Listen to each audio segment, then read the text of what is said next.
H-Town, what's up? You know what time it is. It's time for the best 120 minutes of your day. The Chop Chop, the nation's number one urban sports talk show, and also your midday sports happy hour. Yours truly, Robert Hatter, alongside Jim Hicks, coming to you live from Houston, Texas. But we're broadcasting all over the world via Facebook Live and YouTube Live. It's Baby Friday. It's really Thursday, but it's a Baby Friday to us because we're off. The Chop Shop is not broadcast on Friday, and but it's Baby Friday, and we're gonna have a great time today. But let me start this thing out first and announce who our starting five. And our starting five is the five people we affectionately recognize at the beginning of each show as the first five people to sign in on the feed. So without further ado, we have Alex Castero, Rod Wells, Rick Wilmore, Chris Charles, Eric Raspberry. Guess what, though? All of those guys, it was so unique. All of those guys was on Facebook. Where's my YouTube people at today? They didn't sign on early today. Okay, there go Kim Jackson. Okay, all right, I got you. Let me see my sixth man. Let me see. 1, 2, 3, 4, 5. My sixth is Todd Byerly. I think it was his birthday not too long ago. I haven't seen him in a while, but what's going on, Todd? But hey, Kim, see who else, everybody. Derek, what's up, Derek? Marcus, Barry, Daryl, what's up, babe? How many of y'all kids are in school or virtual? That's a good question. I don't have any. Y'all answer that among yourself. I don't have any that's in school. I'm sorry. Have any that's in school. So let's go here, man. Let me tell you something. I had a couple of things. Jimmy gonna come on in a little bit, but I had a couple of things I want to share with y'all. First of all, yesterday, it was a Veterans Day, and I wanted to honor the Tuskegee Airmen. I had those guys behind me. But I want to. It was Women Rock Wednesday yesterday, and I failed to recognize this young lady named Marcellite J. Harris. She is the first Black female major general in the U.S. military.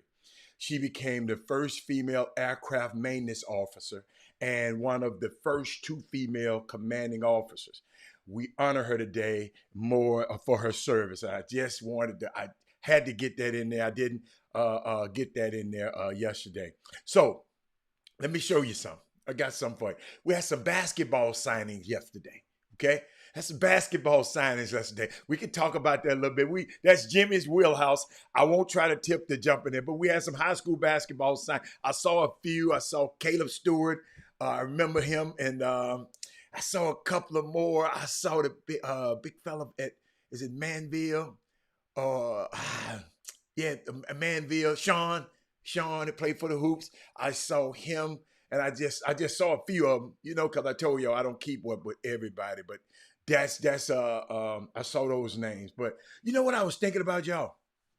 With this stuff about the election, and I know we can't never let it die down because there's some shenanigans going on. But it's funny how y'all help me, how Republicans can see massive voter fraud when there is no proof. Y'all follow me here, but they don't see systemic racism where there is proof. Let me repeat that, because I got this from D.L. Hughley. He said, it's funny how Republicans can see massive voter fraud when there is no proof, but don't see systemic racism when there is. It's just something we got to think about, man. And I thought about the election again. What's up, Chris O'Neill? Where you been, man? Where you been? And I saw something else, man. I saw something. And help me, Jay Miles, with this one. And Dr. Newsom, I want y'all to help me with this one now. I saw it now. This is not mine. It's somebody posted it. And I thought it was nice. I forgot who posted it. I would give them credit. But they said, if every person who waited in line to vote for Joe Biden also line up to support Black-owned businesses, our economic problems would disappear overnight. What do y'all think about that? I'm going to repeat that one again now. Because I want the boom boom room. I need y'all to help me. Because I'm going through some things. It said, if every person who lined up in line to vote for Joe Biden a couple of Tuesdays ago were also lined up to support Black-owned businesses, our economic problems would disappear overnight. I'm not talking about Black businesses that the Black guy's fronting and somebody else own the business. I'm talking about Black-owned business. Can you see? Hey, y'all, if I don't get nothing else out of this diaspora we are in on this chop shop, I want to make us think. I want to make us be conscious of the power we have. I just want to. Yeah, thank you. I forgot who did. Somebody sent it to me. Rick. Rick Wilmore. They didn't tell me who said it. They just said, Robert, this is interesting. You need to take a look at it. I took a look at it. They didn't give me credit for who did it. And if they had told me that's who did it, I probably wouldn't have read it. Rick Wilmore. Rick, and I'm not gonna give him credit on the show. Something about that guy, man. Something about ain't right. And Rick, that's a whole nother show, Rick. But what's up, Hatter? Just got out for. Oh man, hold up, man. Hold up, y'all. A moment of silence, y'all. Mr. Katie been in Facebook jail for calling somebody a bad word. or this word, y'all can see it on the feed. Mr. Katie, hold on, Mr. Katie, let's stop. You don't have to depend on Facebook anymore, Mr. Katie. Mr. Katie, go over to the YouTube feed, Mr. Katie. You don't have to do that no more, man. Come on, man. You've been on the show more than anybody. Don't let Facebook stop. Mr. Katie, Facebook shut me out of my own feed, that I spent 4 years, Jimmy and I spent 4 years building up all of those people. They just shut us out of our page. We had 5,000 people on that page, and they and they shut us out. So, Mr. Katie, now you see why I'm so not necessarily partial, but Robert Hatter is a type of guy that I don't want to be. I like to be my own man. I don't like to be handcuffed. I'm telling you, I'm working on right now, Dr. Newsom. I'm working on a certain situation where we can just come from our own website through to y'all. So we don't have to depend on Facebook. We don't have to depend on even on YouTube. They can be a partner with us, but we don't have to depend on them. Then you're operating from a position of power. Okay? But that's what we're doing. But y'all, I just want to let y'all know what else. I got some more stuff. The Rockets and I know I was trying to wait on Jimmy to get on, but I saw a couple of things, y'all. I'm trying to, because I know he's gonna call in right in the middle of one of the subjects. But I saw a subject on an article. They was talking about NBA players are overwhelmingly Black, yet the league only has 7 Black head coaches. Okay, then they talked about Tyronn Lue, Doc Rivers are 2 of the only 7 Black head coaches. So, but okay, let me tell you how the article started. It said all 30 NBA franchise have their guy. Now they got the new guy they just signed the other day, the Oklahoma Thunder, and I think I found out how to pronounce his last name. I think it's hold up, y'all, hold up. I put it in some. I put it in my notes because I hate to do people's name like that. And I think I got him in. I might have him. It's Dinu. It's not the way it's It's not the way it's pronounced. Hold up, y'all. Let me pull it up. Hold up, y'all. Hold up. I'm not going away. It's it's spelled Daigeneault.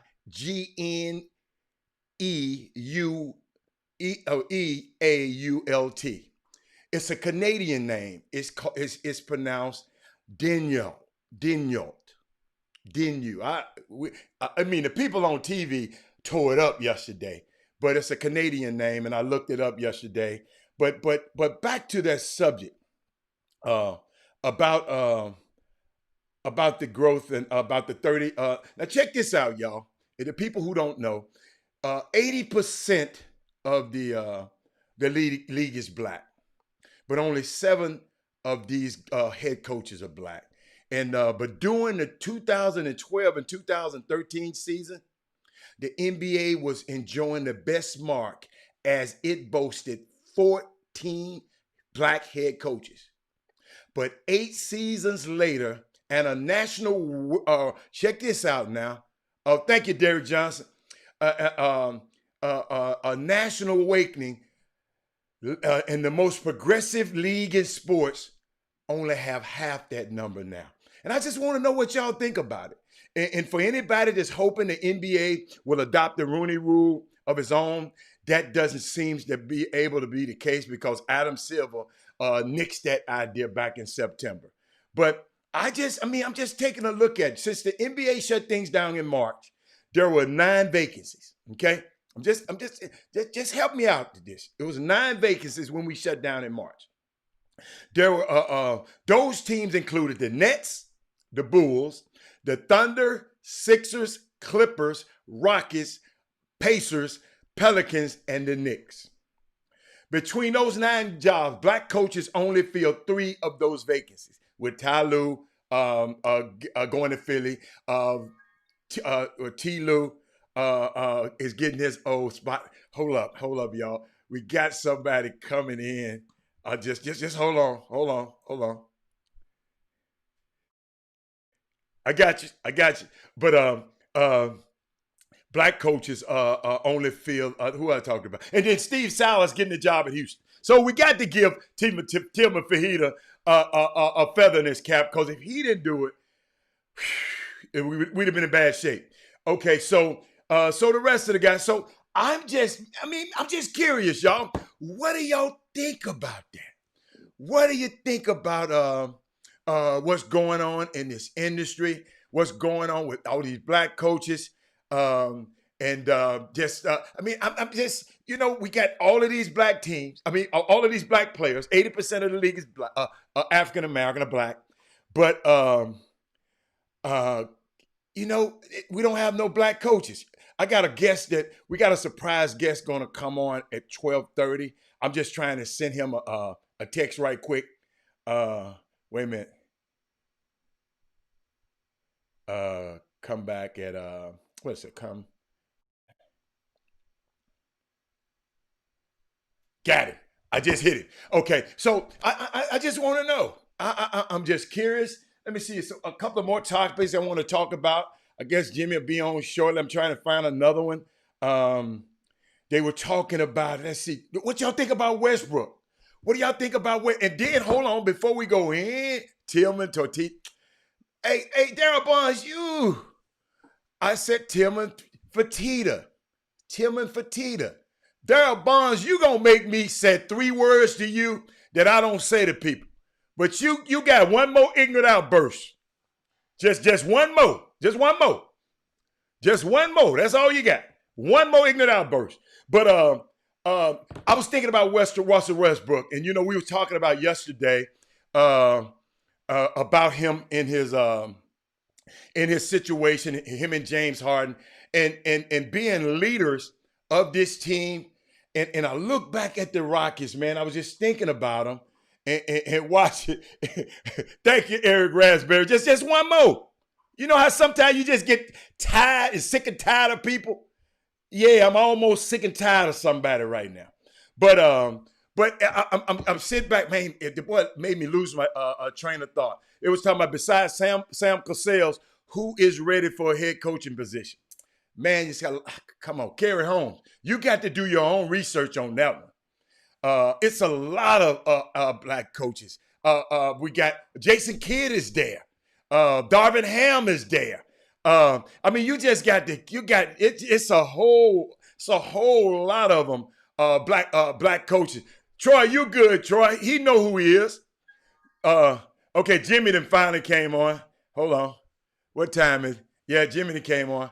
But I'm just asking y'all. Well, let's start. Nate McMillan, thank you. Just keep going, carry. It's some qualified black coaches out here. They doing all the work anyway. John Lucas is a qualified coach, Kerry. And I can keep going on and on. I'm going to give you a few. You just caught me off guard with that one. But you got the, it's a lot of black coaches out there. Jimmy, you kind of up a little too far this time. Yeah, but there's a lot of black coaches out there. We just got to, they just got to be given a chance, man. You know, I was thinking about Mike Tomlin the other day. Just thinking about Mike Tomlin for the Pittsburgh Steelers. They wanted to fire him several times. Several times, right? And I said, they allowed him to play through the bad years, play through the not so good years, and now they're 8-0. Most teams would have fired Mike Tomlin. Okay? Most teams would have fired him. But that organization up in Pittsburgh, they said, no. I mean, let me tell y'all something. Those people, those radio stations or those TV stations were out for Mike Tomlin's head. And now, and our thing is, remember what I said in 2012, 13, we had 14 black coaches. But guess what? The leash is so short on them. They so short. Because this young guy here, Silas, how long a leash he gonna have? Think about this, y'all. Think about it. Doc Rivers got fired. Did y'all hear me? Yeah, David Fisdale, J.B. Bickerstaff. Thank you, Matthew. Man, Matthew, thank you, baby. I appreciate you. But it's Kerry Holmes, it's a lot of them. Don't get caught up in that narrative. There is not a lot of them. It's let me tell you something. These guys can flat out run the program. But you got to understand, these 30 owners, they got even our own. We got one black owner.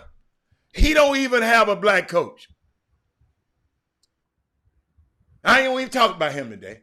But we got one black owner. He don't have he got a white coach. So it's a unique dynamic. 14 of them in 2012 and 13 season, 14 black coaches. Now we got 7. We got half that amount. It's a big article on it. I think it's in the Undefeated. Y'all need to check it out, or one of those articles. And but I thought that was unique.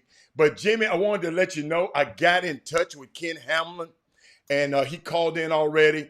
Y'all let me. We're gonna have a special guest come on at 12:30. Also, a former football player that's doing new things that I didn't know that we were allowed to get into. But he's gonna call in shortly. But Jimmy, welcome to the show. Hey, y'all, Jimmy Hicks, what you got going on? Because we got a guest. I want to let you know that at 12:30, Ken Hamlin is going to come on at 12:30. So what you got going on, Jimmy? I mean, I'm just reading some of the comments on the okay. in the Boom Boom Room. What they say? How we rock. It's baby Friday right now. Okay. And we're grooving in, and give a shout out to my man Rick Nelson, who stopped by and dropped us off some attire, and representing his new league, and not new league, the Texas Youth Basketball League, and their collaboration with the Big Baller brand. So he dropped off some stuff. I got an old shirt over there. He dropped off for that. It's a small. It's medium, just what you want. you gonna have to tie that thing up around the bottom, up right over the stomach, and just tie it right there in the bow. No, Now I'm all that's right. how I you can gonna rock fit it. yours. Hey, you must ain't looking over here, boy. Hey, it's nice. Hey, them bike rides. Hey, this pandemic been good to me, baby. Hey. That's all right. I catch you back when you get 80. I catch up with you and see how you looking when you're 80. And I'm saying you like, damn, man, you know what? I should just kept on. I should just kept on eating them ruffles, man. You know what I'm saying? So I catch up. Remember, in life, you could be the rabbit or the turtle. I'm good with being the turtle. Good, snapping turtle at that. Now, now I want to give a shout out to everybody. Now, one of the questions somebody asked when I just tuned in when you were talking, and that is, I couldn't see it. I'm trying to find it. Jason Peters, who I don't remember seeing you this week, Jason. We had Coach Lucas on the Chop Shop earlier this week, and you asked, "Can somebody explain to me why John Lucas did not land the Rockets' head coaching job?" And the thing is, remember, if you go back and watch the show when Lucas was talking. Lucas acknowledged that he wasn't happy. He acknowledged he was pissed about that. He said he couldn't sleep after knowing when reality hit in. And the thing is, and it get to a point because Lucas knew for us the window, and it reminded me the window meaning that if there was ever a job, because Lucas is not moving from out of Houston anymore. He's not relocating for the rigors of a head gig. He has grandbabies now. That's the big difference as of this opportunity than before. He didn't have grandbabies. He got grandbabies now. When you got grandbabies, that means I'm watching it from a close. That's a whole different life-changing moment when you got grandbabies, especially for your wife. So Luke was not willing to go out and move. That means this Rockets job with 2 Hall of Famers on roster was all or none. And they went and they treated him like, okay, well, you hadn't been and think about some of the stuff that people write. And that that's what I said, just pay attention to the authors of some of the articles that you got. They had some people believing that, well, Luke hadn't been on the bench. He hadn't been a coach for 18 years or whatever. I hadn't heard that. And as did you hear that before? I didn't hear it. Oh, absolutely. And so Lucas just explained when he was on the show this week. John Lucas said he was in every decision. I sit behind the bench, but hell, I did all the duty. He explained it. Go back and watch that show. And that's the thing. Sometimes we get caught up on the titles, just like right now. They are paying John Lucas. Shoot, right now, he might be the highest paid assistant coach in the NBA. Of course, might be. And he said it, and I love how he didn't say the figure because it ain't my business. I don't care what he makes. But he said, man, they had to pay me. Yes. Yeah. You had to pay me. So then for the agony, that's the consolation. You get the bag. Yes. Yeah. But at the same time, and you get to sit on the front of the bench, which that ain't no big thing because I said before.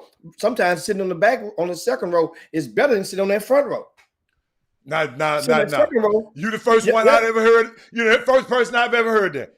I'm telling you, understand, John Lucas. See, here's what different was, and let me break it down. For John Lucas, all I'm saying, I ain't never heard that from a coach. Listen, what I'm explaining to you. Why I'm explaining you why. Listen, a lot of people want to see if they're sitting in the back on the second row. That means their goal is to get on that front row in the capacity of an upgrade that would make them an assistant coach. John Lucas sitting on the front row wanted to be a head coach. So it wasn't trying to get on the front row of the nobody said he was trying to get on the floor. But that goes inside most. So most people say, well, man, I'd rather be on that front row than on the second row. John Lucas was like, no, all or none. Yeah. All or none. Do you not understand the luxuries of sitting back there? There are luxuries now. Don't get it twisted. And Kendrick Lewis, he said, going to a boxing match, front row is trash. You must ain't never been on the front row then. Front row ain't trash as no boxing mats. That's where all the action happening, man.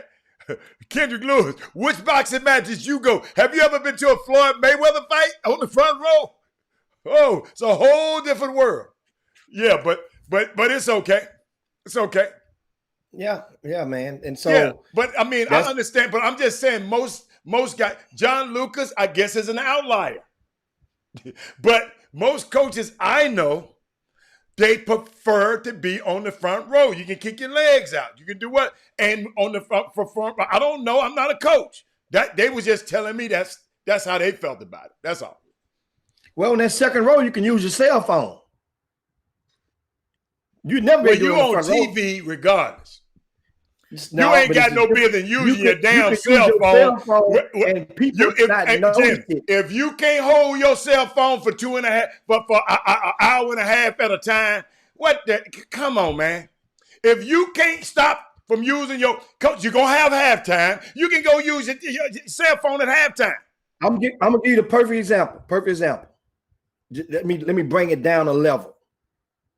University of Houston basketball, right? You have the guy Bilal Batley is part of the staff, but Bilal Batley basketball, man. We talking about pro basketball. I'm talking about sitting on the front where the primary coaches are, and not. There are some amenities. You can get in touch with Bilal Batley during the game if you need to get something going on. You can get a message through, as opposed to one of those other coaches. I'm just saying, and I do know that there's been several guys that sit on their back row. They turn sideways. That's what he said. They turn sideways. You pull your thing out, and you can get some work done. That's an amenity. It may not be, but it solves problems. Okay. So now, other thing, want to remind you guys. Of course, we got guests coming up all day and coming up at the top of the hour. We got guests. A candid, exclusive conversation with Chris Rivers at the top of the hour. The grassroots done. If you don't know who he is, haven't heard the name, that's fine. Just Google it. Chris Rivers, put basketball behind it, and you'll get all you need to know.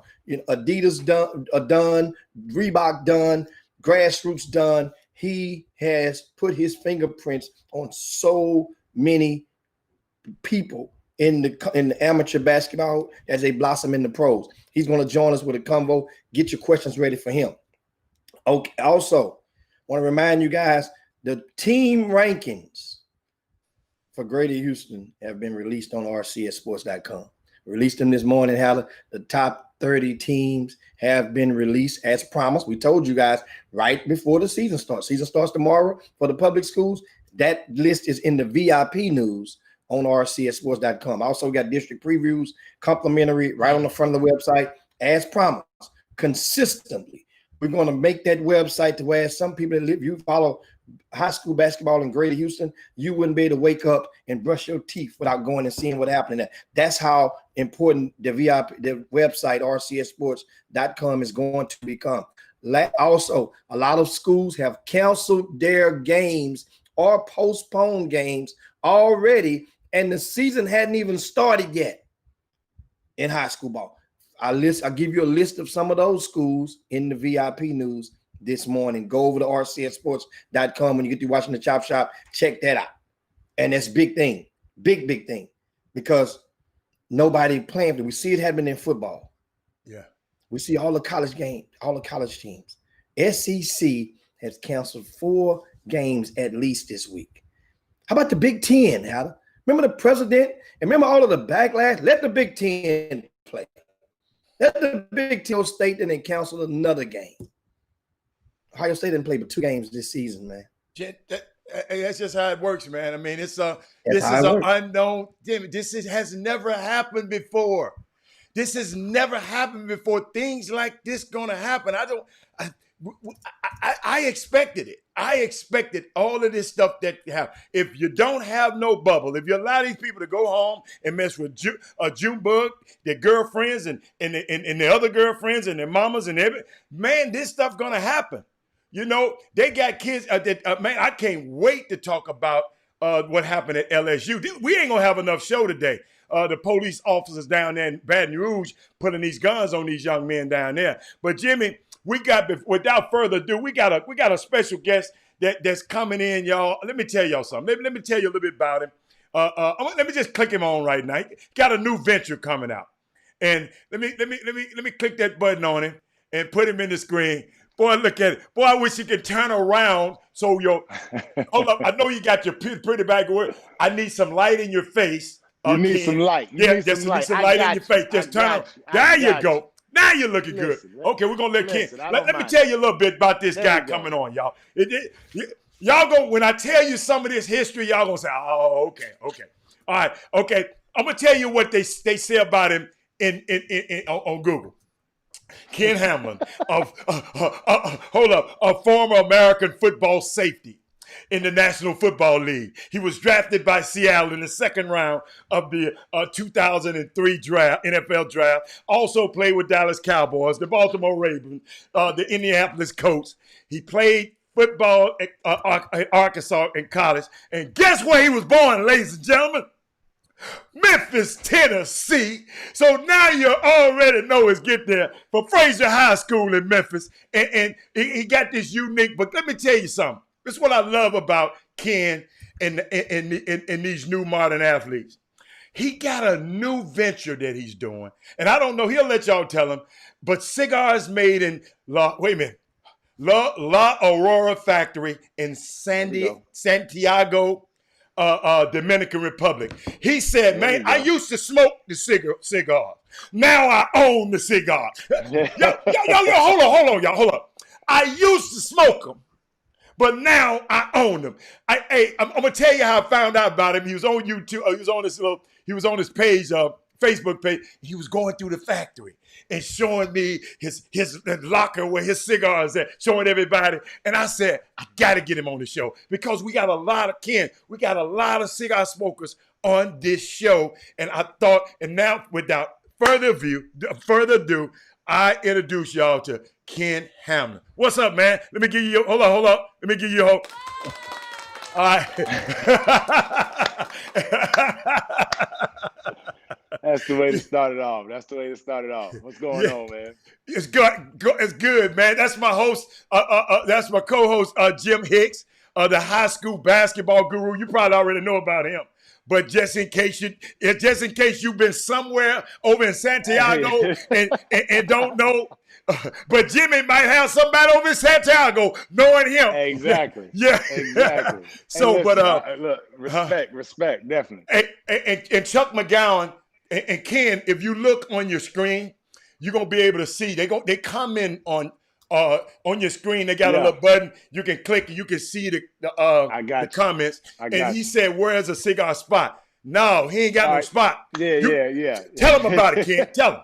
So yeah, I don't have a cigar lounge. I actually went a different direction, and I actually went down to Santiago, down to Dominican Republic, and created my own blend and created my own line of cigars. So the Arrival cigars is actually my own cigar. So this is one of them right here. Yeah, I got to keep it always on deck with us. You just never know when you wanna step outside and get you a smoke. But so it's made out of Dominican Republic, out of Santiago, out of the La Aurora factory, and but they will be in cigar lounges. I'm bringing them to different cigar lounges. We are now in 3 in Houston. Well, actually, by the 25th, we'll be in our 3rd.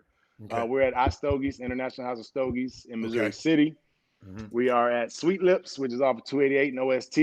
And we will be at Stogies on Westheimer by the 25th of this month. So we'll have those 3 locations rolling, and then we're actually expanding from there. But man, it's just, I sort of had this vision and had this thought of doing it, and went and put in the work, and now the product is out. I had my launch event this past Saturday, and it was pretty nice at the beer garden, Rose Hill Beer Garden. I saw that. Me and one of my other boys own. So it just came together, man. It's been a good adventure, a good start to something new. Ken, what made you do it though, Ken? You know, I just talk stuff. I just said, man, instead of me smoking. I mean, what made you say, okay, man?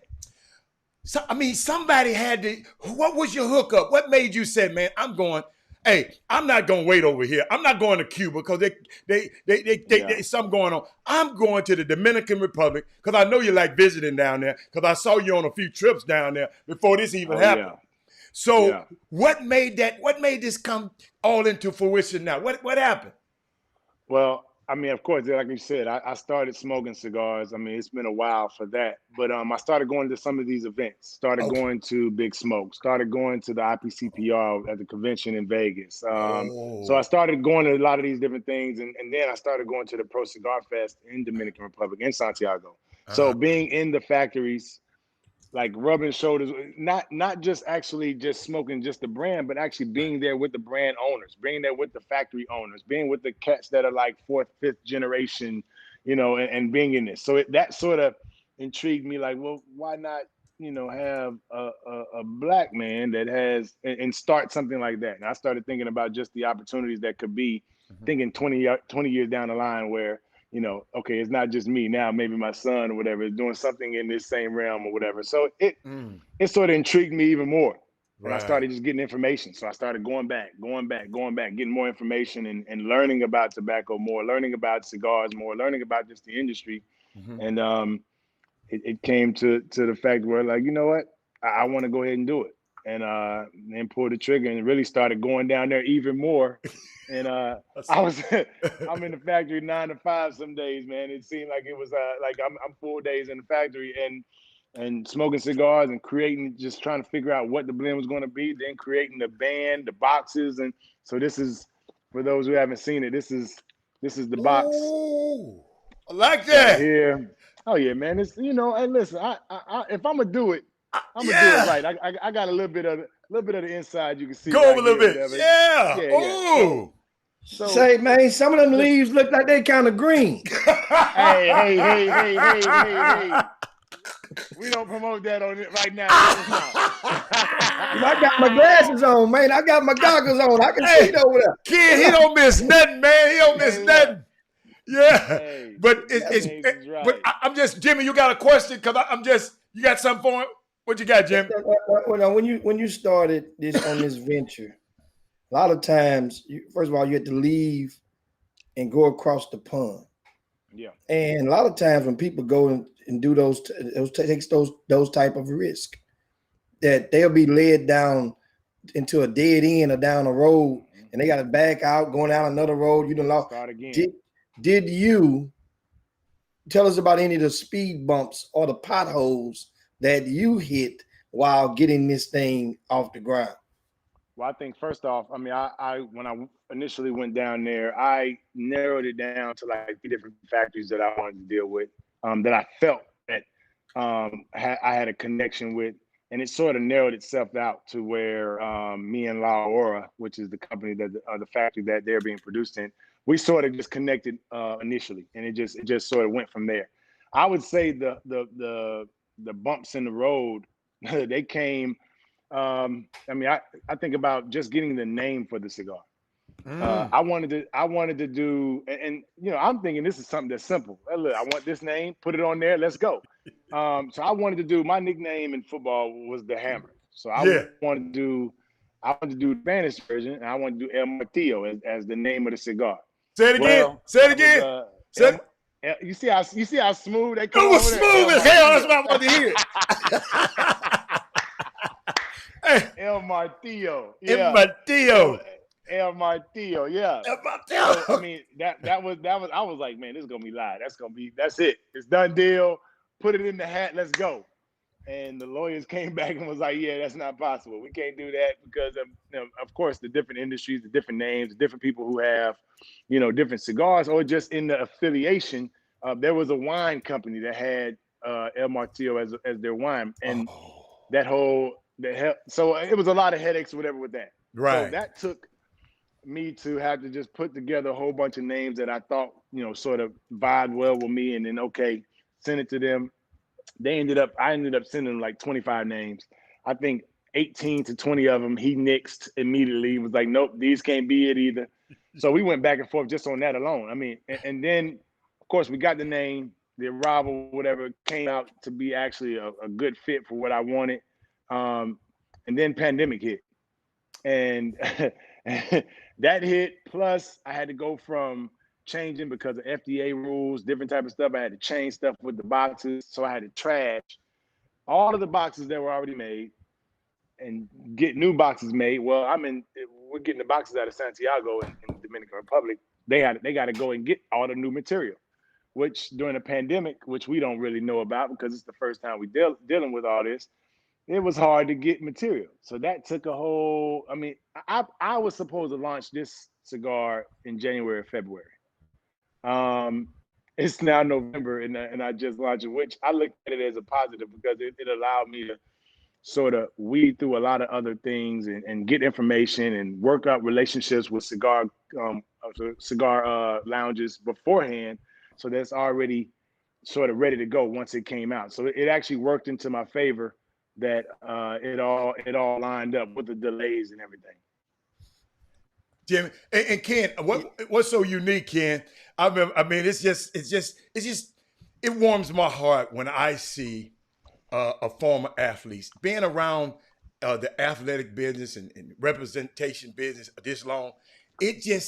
I've seen a lot of guys in your position, Ken, that didn't take care of their business right, and they didn't make that transition. You've known some too, and didn't make that that transition, or they weren't able to pivot or evolve into to the business sector. So it just warms my heart to see that you always were serious. You were one of the guys that I never approached you, but I always wanted to represent you. And I never approached, but you were the type of guy that I want. I said, shit, I got Charles Woodson. I might as well have Ken Ham. Hold up. I got the best corner. I want the best safety. But I respected who you were, but I valued your friendship and all of that. So, but it just make me proud, man, because we hear story after story after story of this thing. This just don't work out, and especially in football. And it don't work out for those guys because NFL means not for long. But you said, hold on, I got to find out. And guess what? It's a passion of yours. You like to smoke cigars anyway. But one of my favorite sights to ever see, I was over in the Dominican before, and in my hotel in the lobby, Ken, I watched them guys actually roll the thing. That blew me away. When you see that, and hold up, you getting your own roll up now. They were just rolling me a personal one up, right? Exactly. But you now, these people, the care that he took and what the tools he was using, he was a master. The guy who was, and guess where he was from? The Dominican. So I'll never forget that. Way. You can comment on that if you want to. I just wanted to tell you, man, I'm so proud of you. That's why I wanted to have you on the show. No, I appreciate it. No, it's definitely, it works so much better when it's something that you actually enjoy. Just like with football, it's not a job, whatever, because we actually enjoyed it. We actually enjoyed getting out there and playing and going through all the different things that we went through. Same with this. Mm-hmm. Every day that I'm down there. First off, it's not a negative. It's not a bad thing that you gotta go to Dominican Republic to sit there and get your cigars made and get it done. So that's another positive. I mean, it's fun. It's cool. It's a good vibe and a good place. So that made it even better. But I mean, to get out there and every day that I'm in the factory, I mean, time is flying by. Because I mean, I don't even realize that I'm there for that many hours because I'm enjoying every part of the process. So. I mean, it's fun, man. And of course, to be able to see with this cigar, all of the different steps that it goes through before it gets put in this box and before you take it out of this cellophane and light it and smoke it, it goes through so many different stages, whatever, for us to perfect something like this so that you can basically ruin it. I mean, it's interesting, whatever, that we look at it that way, though. Right. And I actually enjoy the fact that I can put something out there, whatever, that somebody can actually give me some, I mean, whether it's good or bad criticism, they can actually take this, whatever, and I know I put my hard work in it and see, and they can actually tell. I mean, I was talking with guys yesterday that were smoking. They were like, I can tell you didn't, you didn't just BS this. This wasn't something, whatever, that you just threw together and just. It's some work, man. It's a work of art, and when you get to smoke it, and that's the best part about it, man. I actually enjoy being able to share that with other people. Jimmy, could you do me a favor? Could you ask the question for Anissa? Anissa got a question on there. Ask Ken. Did you see it? Yeah, Nissa want to know, can you repeat the name of the cigar of your cigars again, and the places in Houston that they can purchase them now? I know you mentioned the place on OST in 288. I can't remember the name of that place, and also Stogie's, which I've been there a couple of times on Westheimer. One of my guys got one of the private. He got one of the lockers in the boom room in the back of the joint. In the back. Yes, yeah. Well, the name of the cigar is The Arrival. The Arrival. The Arrival is the cigar. Okay. And it is available. It is available at iStogies, International House of Stogies, in Missouri City, right off of Highway 6. Mm-hmm. It's available at Sweet Lips off of OST, off of 288. And it's available. It will be available at Stogie's on Westheimer after the 25th of this month. It will be available. Okay. Yeah. So now for people out there, let's go and take it back to some 101. First, there are various different types of cigars. So give us the if-then on if your taste is this, then you might like that type of cigar. Yeah. Fill in the blank on the if-thens. And also there's the myth, because a lot of people, say they don't like cigars, too much trouble lighting them up. When they get one, what's the proper way and not the proper way to light one? Let's go. Well, I would say as far as your palate, there's really no gauge on what your palate. I would say for a beginner smoker, the best thing that you could do is to come in and get something that is light. So first a Swisher? No. you in the wrong shop. I got some of my people that watching right now. They say they got a razor blade and they could do some things. They chopping. We not chopping. Listen, man. Do not go buy this and chop it down the middle. Look, we ain't doing that. Okay. No, but I mean, you know what? It's really on your palate. So I would say to start out with something light. Start out with something maybe even flavorful, something with flavor, or something that's just light, so that you can actually enjoy the process of actually smoking a cigar. Then from there, you can take it and sort of elevate to something that's a little bit more medium to full, to where you can now start to enjoy the different notes that you might get from that cigar. Now, just even with this cigar, there are certain notes that you'll get, whether you get the woody, the chocolate, the spices. Then there's some of them that will be added because of whatever your palate is giving you, that I won't get that. So it's really, and I tell people all the time, the enjoyment between me and this cigar, whatever, is personal. Just like it will be personal for you, whatever, when you smoking it. So there are so many different ways to look at it, and so many different ways you can enjoy it. And that's why I love the fact that we could be smoking it, and I'm getting this chocolate flavor on the first third of the cigar, but you're getting the spices.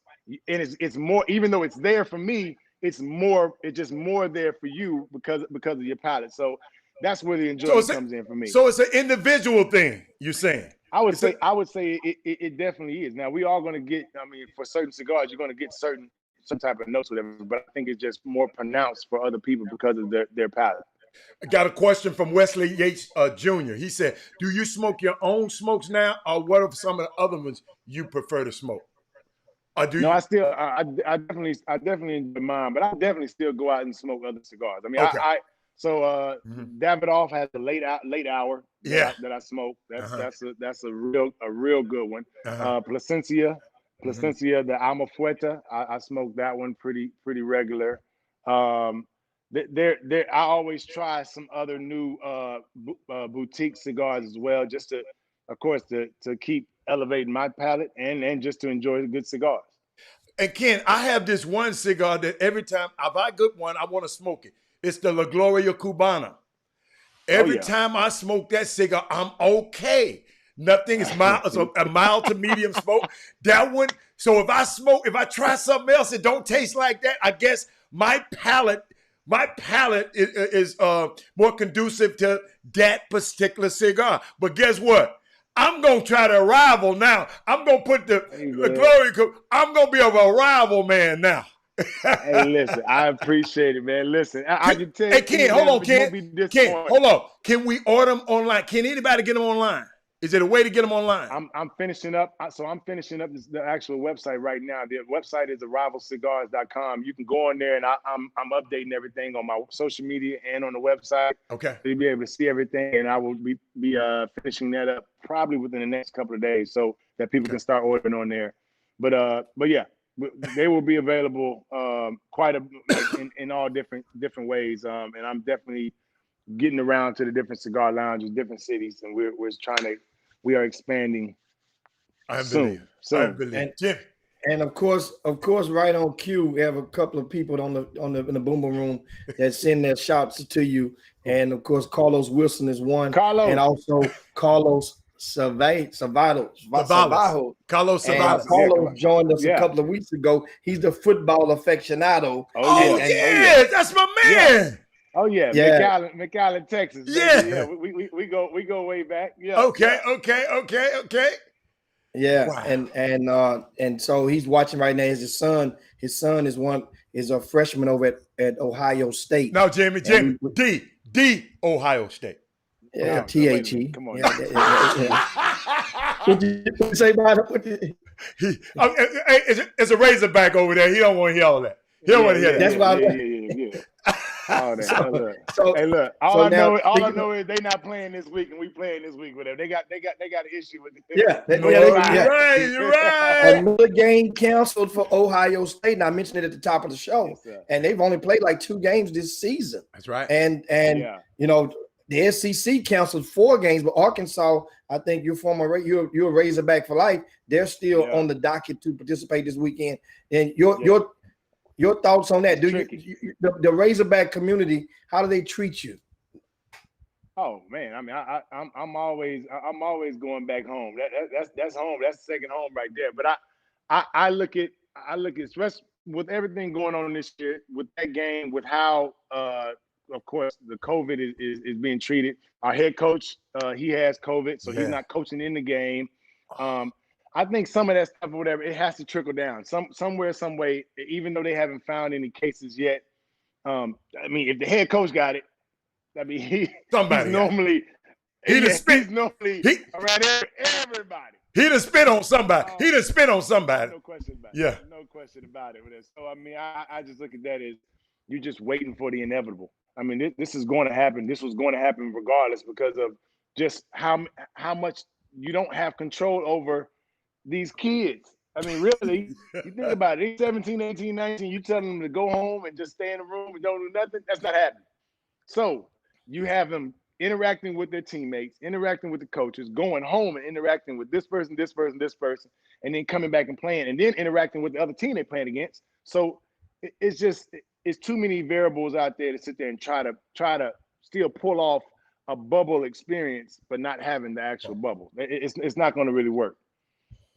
Indeed. Now, what's your thoughts now? Well, one of the questions from the Boom Boom Room, we'll throw a couple of questions at you real quick. We only got a few minutes left, and one is Rick asked, you played, of course, Seattle drafted you. You played in Seattle. Yeah. Played with the Cowboys. A couple other teams, afterwards, a year here, and a couple of one-hitter quitters afterwards. He said, do you identify yourself more as a Seahawk or a Cowboy? That's tough. I would say whatever, depending on the check that's coming in the mail. That's what it depends. I love both of them. I love both of them, man. I actually still do stuff. I still get back to Seattle and I still do events and go out there and just see everybody out there. I still go to the Cowboys events, still do stuff with them. So I mean, I'm first, a Seahawk because they the one that took a chance on me and brought me into the league and really gave me the opportunity. And then I think that Dallas just elevated it, to another level, and I elevated myself during that opportunity, while I played there. So I'm more of a Seahawk than anything, but I mean, I still love the Cowboys and everything they got going on as well. I got to say something. Hold on. What you mean by whichever check coming in the mail? I can't let you get away without clarifying that. Man. Hey man, and listen, we still got opportunities right here. We always listen, one thing I don't do, I don't burn bridges, man. Smart Listen, man. them bridges are there for a reason. I was brought there for a reason. I was in that situation for a reason. Ain't no need to burn that bridge. I can get back to Arkansas anytime I want to. Yeah. I can get up to Seattle anytime I want to. There's no need to burn them bridges. Smart man. Jimmy, what you got? And we got a couple other questions real quick for you. And another one is, what do you have, bourbon or scotch with your cigar? If so, what's your brand? So this is an interesting one because I don't drink, but I got a lot of guys. So what I did was I have actually identified a couple of non-alcoholic drinks that pair well for me, that pair well with my cigar.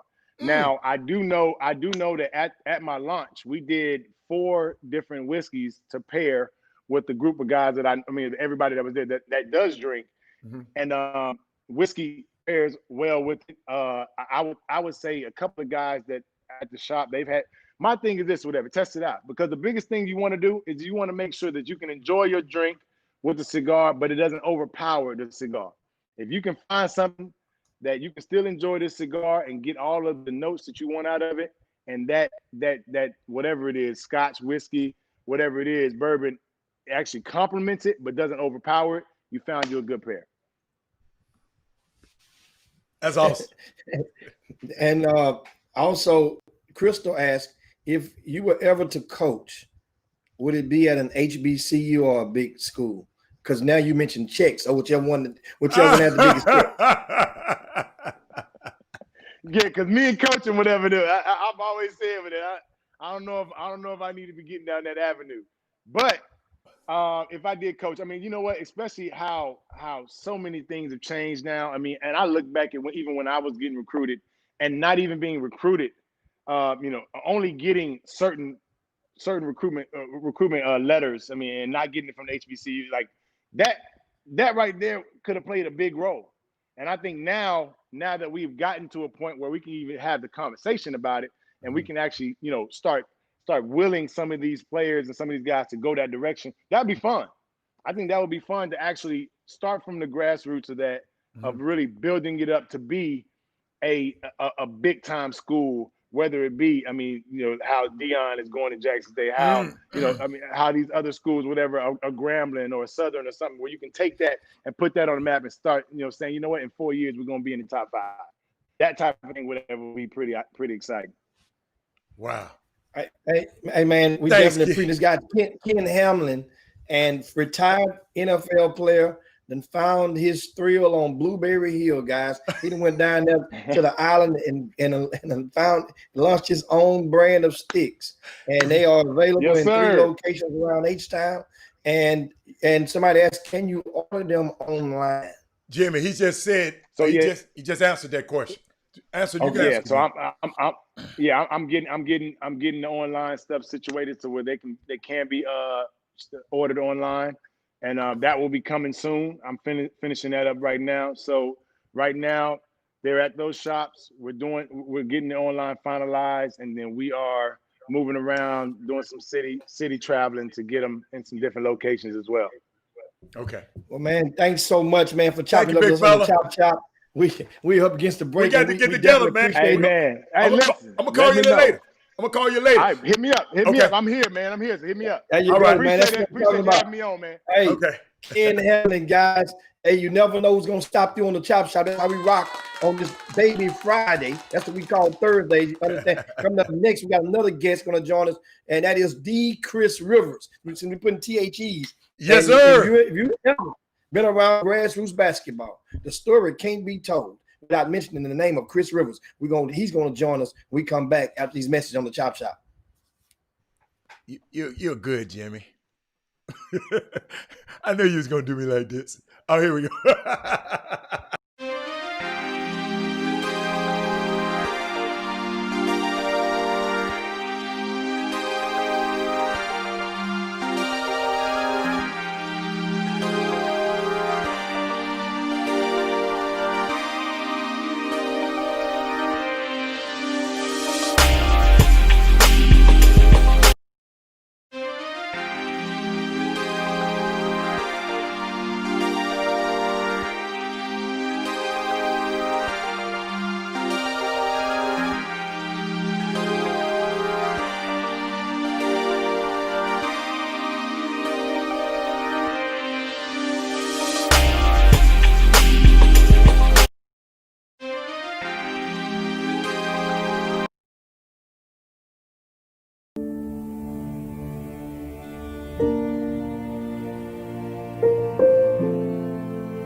Welcome back to the best 120 minutes of your day. The Chop Shop, the nation's #1 urban sports talk show, and also your midday sports happy hour. Yours truly, Robert Hatter, alongside Jim Hicks, coming to you live from Houston, Texas. But we're broadcasting all over the world via Facebook Live and YouTube Live. And Jimmy, that last little clip I had to play, that was a young man. His name is Howard Brown. He's an Iowa State commit for quarterback. He a 310-pound quarterback, Jimmy. 310-pound quarterback going to Iowa State, man. Let me tell you something. These guys are getting bigger and faster, and it's just unbelievable. So, Jimmy, our guest is in the green room. Jimmy, I'll let you introduce him because you said something key. You said you can't write the history of grassroots basketball without including this guy's name. Come on, give it to me. Indeed. I mean, you and a lot of people know our next guest, Chris Rivers. Chris Rivers. I mean, he was the grassroots done for Adidas, Reebok, and basically have put his fingerprints is on so many NBA players right now, including LeBron James. Yes, and we'll start off, of course, by welcoming Chris he's joining us on the Chop Shop right now. Been in the Boom Boom Room. I see you rocking right now, Chris. I see you. Hal, I got you some of this stuff right here. Hal, I got some stuff going on. Yeah, Chris, I ain't got my shipment yet, man. I would have had it on too, baby. I got some over for you. I got something for you. Somebody. I can help you with that. I got some direct connects. I got you. Hey, gentlemen, I appreciate you guys having me on today, man. First off, let me just say, I appreciate and value what you guys are doing for the culture of sports, for the culture of people of Black and brown color, and what you guys are doing to telling the truth and providing a platform for people to tell their stories in a unique and colorful way. And that's not.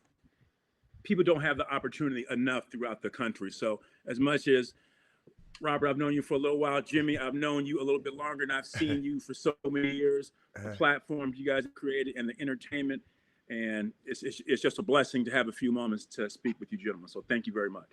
I like that. Oh man, absolutely. Thank you. First, we mentioned a while ago your fingerprints is on so many people. We mentioned LeBron. A lot of people may look and they say, he don't know LeBron. He don't.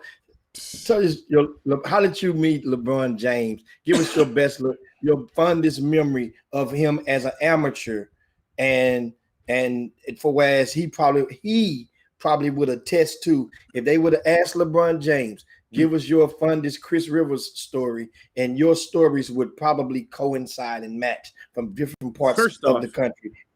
I can do that, but first off, you make me sound really old now, Jimmy. I've been blessed to be in this game a long time, but I like to just say that I'm seasoned. I mean, you keep using the word history.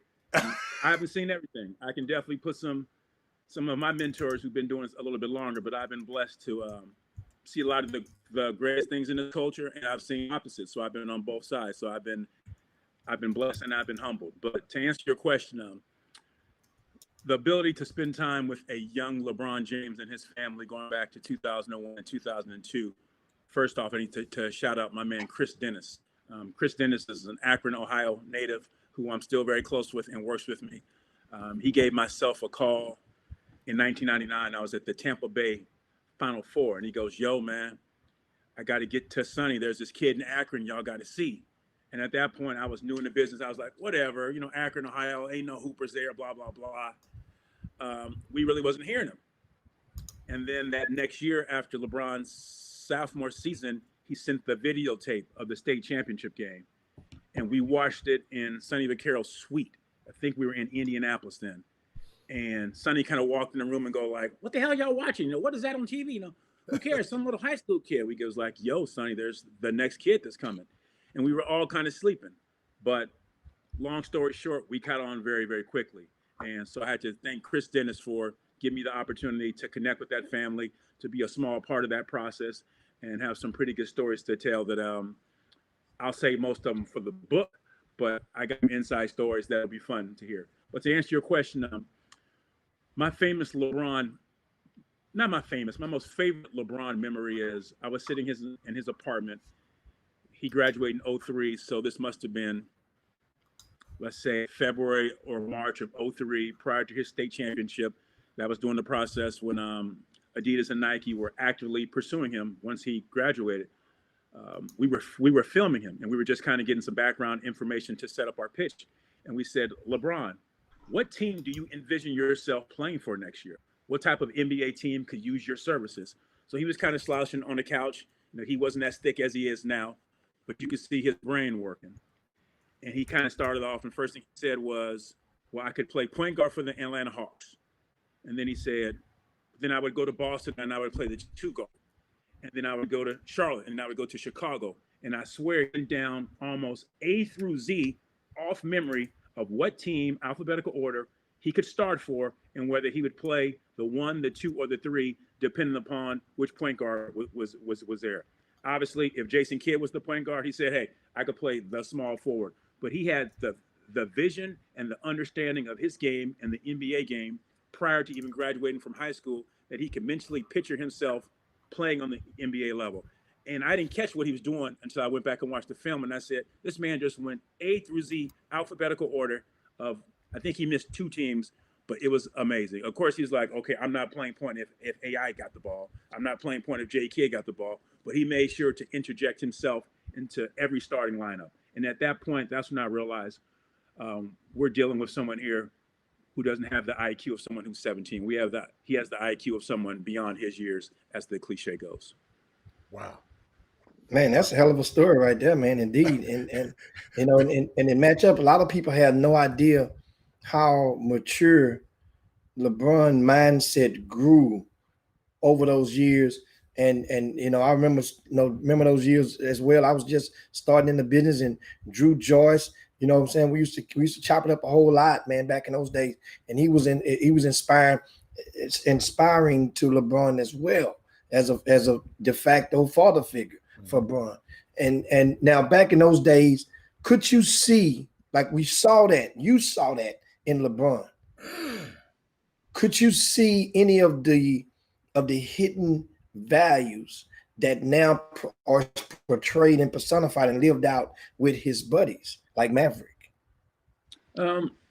What I saw early was there's 2 pieces that I try to, when people talk about the next great kid, we've all seen a lot of people. There's someone new right now, and that's what makes this sport exciting. There's always a next.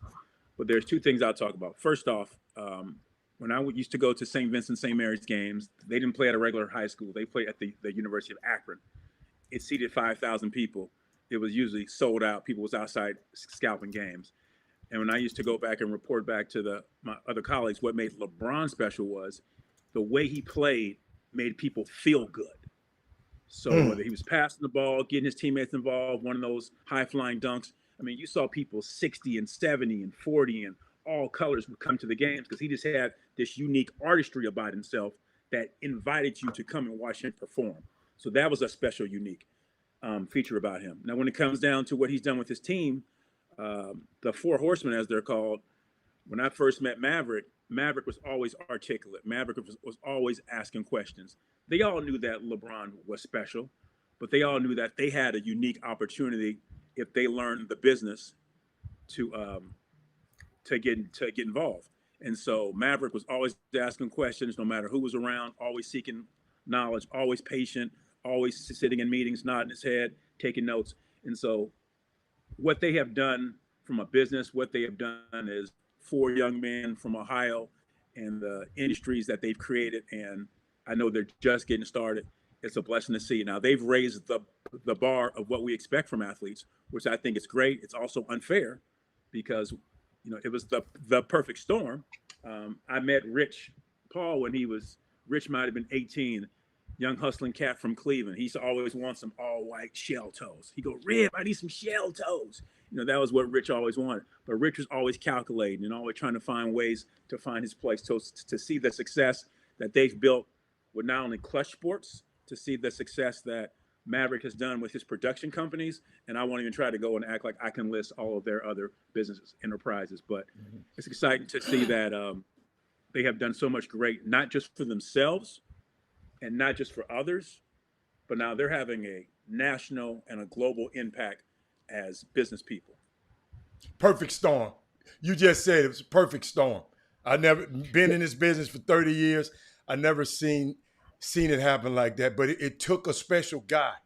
And Chris, and you've been around these guys. LeBron was some guys, and I'm not all of them.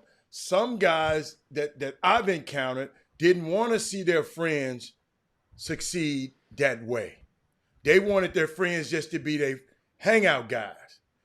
In other words, I got you. But LeBron empowered those guys. And that's the key thing that I saw that he did that was different from a whole lot of other guys. That man said, and those guys had to, want to, but he don't mind Maverick staying in a $3 million house. Some athletes do. And I don't know if you have encountered that, Chris, but some guys just, they want to see your friend do good, but not that good. So I've encountered that over the 30 years I've seen in this business. But I think, Rob, what you're saying is who LeBron is as a basketball player, as a distributor, as a teammate, as a motor, is who he is as a son, as a cousin, as a best friend. Another tidbit. When we pitched LeBron James in 2003, this was back my first tour at Adidas. We did it in Santa Monica, and it's written about. So this isn't top secret, but LeBron didn't come by himself. He brought his 4 senior teammates with him to the presentation. So that's just who LeBron is. LeBron, and it's not because he lacks confidence, not because he can't be by himself. None of that. He just likes to make sure that when doors are open for him, he can open them for others. And that's some of the unique qualities that a lot of athletes have now. It's just because of the success he's had and all the accolades, he's the one who's kind of mentioned first, second, and third. But there's other people doing it on smaller levels. So I look forward to see who does it next. And I can't track. I'm sure there's other sports where other athletes are doing it too. But LeBron, like Tiger, like those few names that we just know by first name, have done it at a level that will continually be comparing the rest of the people to. That's a great point. Great point. Now, during those days, you were with Adidas, a grassroots division with Adidas. And you can share, a lot of people understand. I mean, it's a small world, but at the same time, a lot of people don't really know. Explain to them what your role was with Adidas grassroots during that era, at the turn of the millennium in the early 2000s. What was your function? My early functions during that time from 1999 to 1993 was basically the role was called grassroots basketball coordinator. I was excited to have a job. I didn't care what I was doing. I had just moved to Portland from Oakland, California, where I'm born and raised. My daughter was 1. My paycheck was light, but my excitement and opportunity was great. So I got to have the opportunity to talk on a daily basis with America's most exciting and colorful AAU coaches. I mean, I had the ability to pick up John Urie's phone call once or twice a week. I had the ability to talk to Mitch Malone once or twice a week. I mean, one of the things I'll cherish the most is during my process of developing and meeting people, I got to attend TJ Ford's high school graduation. So there's some people and relationships I've developed during this process. We all thought it was about hoop. We all thought it was about people going pro. We all thought it was about shoes and T-shirts. But now that I've matured, I look back, it's about the relationships I was able to create. Of course, you couldn't stay close to everyone. I don't have every NBA player on speed dial. That's not what it's about. But the role I've been able to play with other people like yourselves in the lives of these young men and their families is something that now that I'm older, I can look back and reflect on. And I got to thank Sonny Vaccaro for giving me a platform. I mean, I could rattle off names for 2 hours. I've been very fortunate to see the best and the worst of this business and be able to grow because of it. But I've had a lot of doors open for me, and a lot of parents trust me with creating relationships with their kids, and a lot of coaches who have put a lot of time in. So I am a byproduct of the grassroots basketball culture. All the highs, all the lows, I've been in all of them. But I sit back and say, and so when there's always another family, there's another coach, I always try to provide whatever insights I can for people to evaluate. I'm not one to say I know the answers, because we all don't have to do it that same way, and you guys know that. But when you get a little bit older, you have at least enough perspective that you can share some information that people can at least consider. Well, Jimmy, I don't know. My fondest memory of Chris Rivers is when I came to Vegas with the franchise All Stars and Coach Terrell Henderson, and you had invited you invited us Coach out T. there. That was one of. I mean, I just kept hearing your name. I kept hearing your name, but I saw what you did for us and what you did for our team, and because I was kind of I was in the embryonic stages of understanding grassroots basketball at that level, having high level dudes on a team. I had been playing with my son, the daddy ball, but now we had John Henson and all these guys on the team. Thus now come Chris Rivers. So we had the chance to come out there, but you took care of us, man. I'll never forget that experience. That's one of my most fondest memories of going to Vegas when we got a chance to play. And I think it was a Reebok tournament. It was a tournament, but it was a Reebok tournament. That was probably 05 or 06. John Henson was playing. Yeah. So it was. But Coach Henderson, Terrell Henderson was a great gentleman. Is a great gentleman. Mm-hmm. Obviously, he's about his basketball business. He's about treating kids and families the right way. So we started to create a relationship. He was refreshing because he wasn't about no nonsense. And let's be honest, you guys had a few dudes who could play, and I was in the business of players. Yeah. The more players you had, the more conversation we could have. Yeah, we were nice and polite to everybody. Yeah, but if you had some 6'11" pros on the team, our conversations extended a little bit longer. Hey, so. I hope the parents heard that. Hey, thank you, Chris. I hope y'all heard that, but keep going. No, I mean, because sometimes they get it confused. They get their facts and their feelings mixed up. Jimmy, I know you. But it's a sin. But think about it. You are a parent. Mm-hmm. My son has graduated high school, played a little bit of JUCO. As much as I've seen all what I've seen, when I'm in dad mode, it's completely different. And as my kids got older, my ability to relate to the dads and moms of these high-profile players became a lot better. Not because my kids were on that track, but because I understand the love and the sweat and all that goes to raising your child. Then you get a kid who's kind of high profile. People want to talk to him. Jimmy Hicks cheat sheet, want to rank them. There's a whole lot of stuff out there that you want to protect your child from. And so people's defensive system goes up because everyone doesn't have good intentions. And I can't say I've done everything right. I like to think the intentions were right. But as I got a little older and look back, I'm like, oh, I could have approached that situation differently. Oh, I see why dad XYZ might have been a little hot at me or why he didn't want to come to camp and so forth. But as we all become more seasoned and more mature, it's all about evolving in life. So when I meet young guys in the game who are, I got somebody 6'6", he can shoot the lights out, jump out of the gym. We've all had those conversations. I just kind of smile and just say, just take a deep breath, young fella. I always like to go. First thing I like to ask him is, how is his family structure? If the family structure is not tight, Jimmy knows it's going to be bumpy. Secondly, does he love the game? Thirdly, what are your intentions? Because if you don't have a clear agenda, you're lying, but you got to have a clear agenda. We all have agendas, not that an agenda is bad. You want to be involved with him, you want to help him pick the right college, you want to help him be a pro, or you want to train him, or you want to be his manager. All that's fine and dandy, but all those lines of communication when it comes to working with young people and their families need to be open. And we've all seen when those things aren't communicated openly, what happens.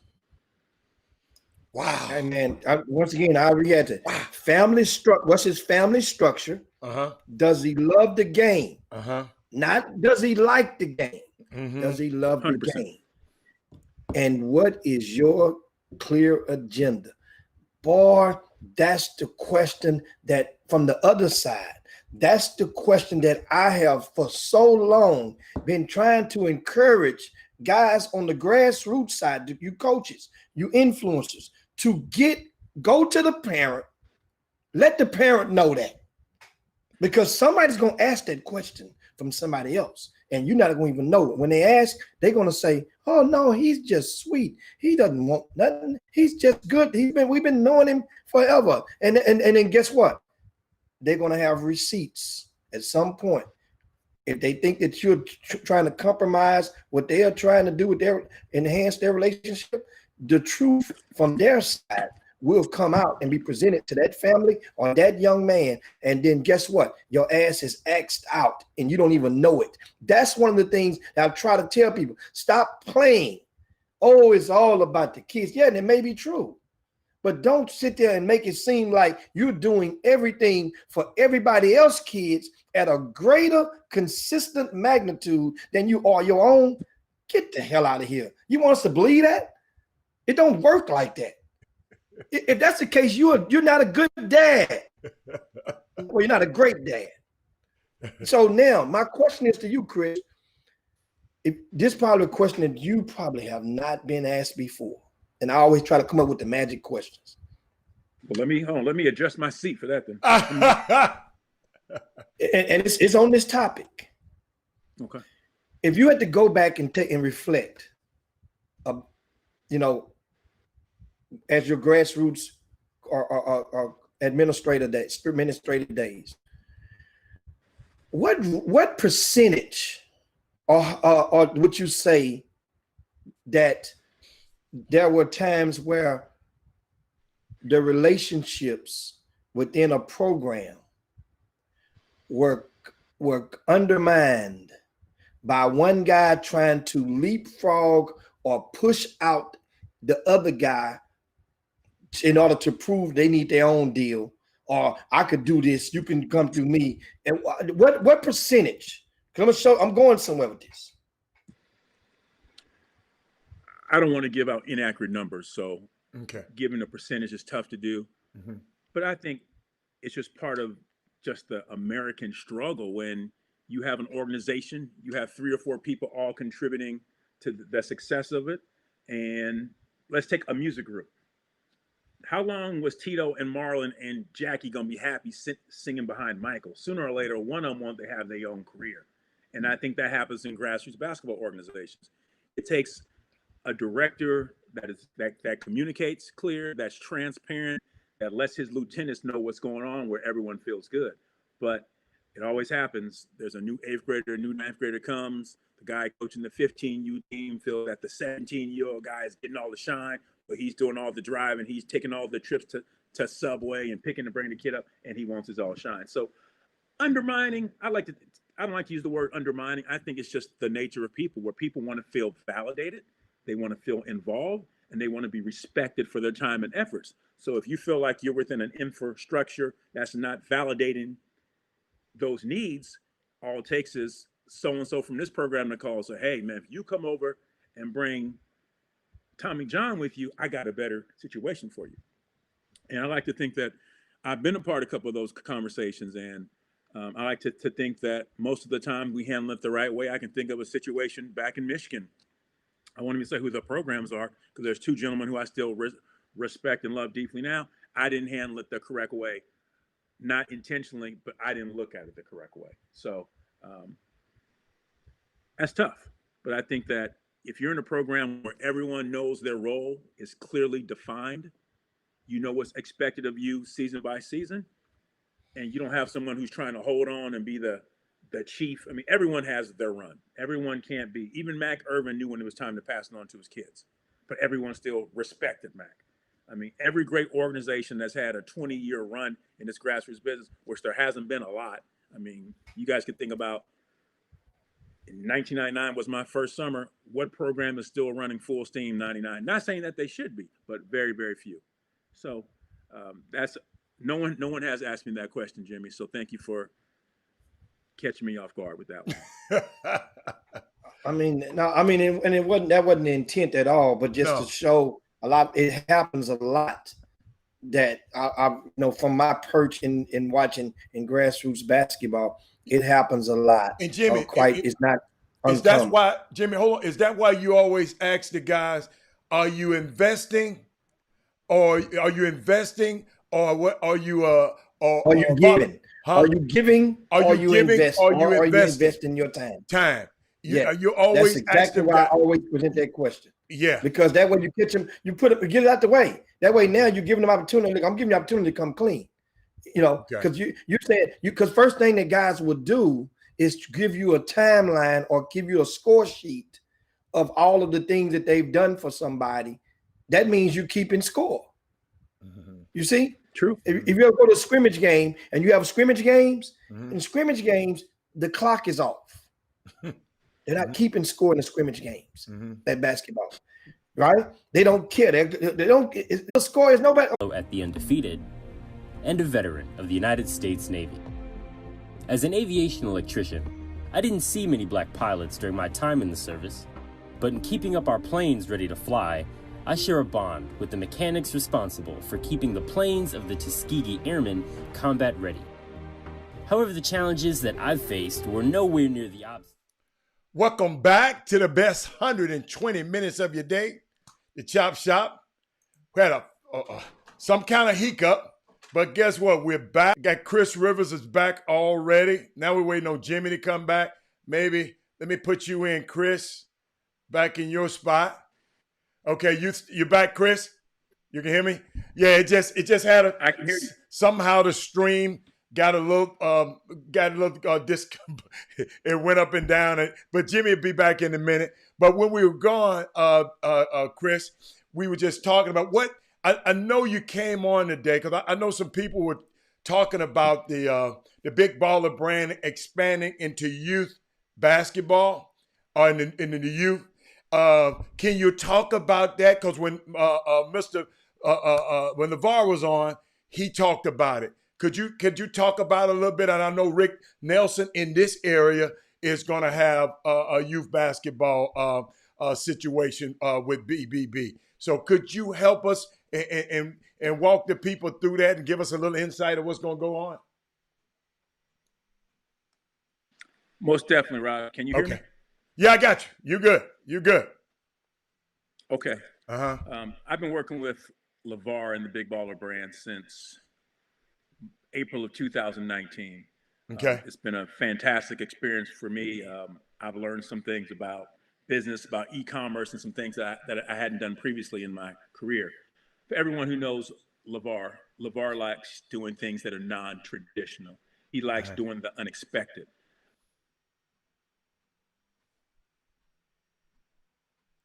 I don't know what's going on with my guest today, but we're gonna figure this thing out. 2001, Welcome back to the Chop Shop, Jimmy. And this is part 2 of our exclusive conversation with Chris Rivers and the grassroots done. You guys may have heard the name, you might have seen pictures, you might have seen video, but you never had a chance to be able to hear him talk for this long in the history of mankind. That's why I call it exclusive. We got it right here. Had to cut the show into 2 parts. You know what I'm saying? As we had our previous guest that was on the Chop Shop, and that was Ken Hamlin, and he mentioned about a cigar and what to not cut it apart. And some of you guys that were watching wanted to go do with the cigar and put all type of stuff in it. And that's what we're doing. We're gonna consider this Baby Friday. This is our day at the blackjack tables, and we're just splitting the 8s on the Chop Shop. 2 shows for you today. This is part 2. Chris Rivers, welcome back, Chris. We were grooving. We were grooving down. I was going to let the windows down. You know, sometimes you don't even need AC when you're riding so good on the highway. The revolution must be televised. I wasn't going nowhere. That's what I'm talking about. That's what's up, man. Hey, man. We were grooving so much as far as the conversation. And for those who know, of course, we were talking about taking a blast to the past. We were coming up through your journey through the ranks, you know, and we were in the early 2000s, and we were talking about the last thing we talked about was about the relationships and giving or investing. The time a lot of people may get those things mixed up, and on your side of the fence, as you grew through it, your antenna became more acute. Give us some signs how some parents or people may be able to detect the difference between somebody giving and possibly investing in their kid.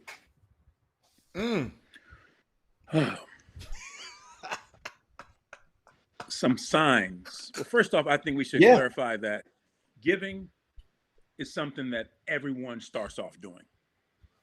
Everyone starts off giving. Okay.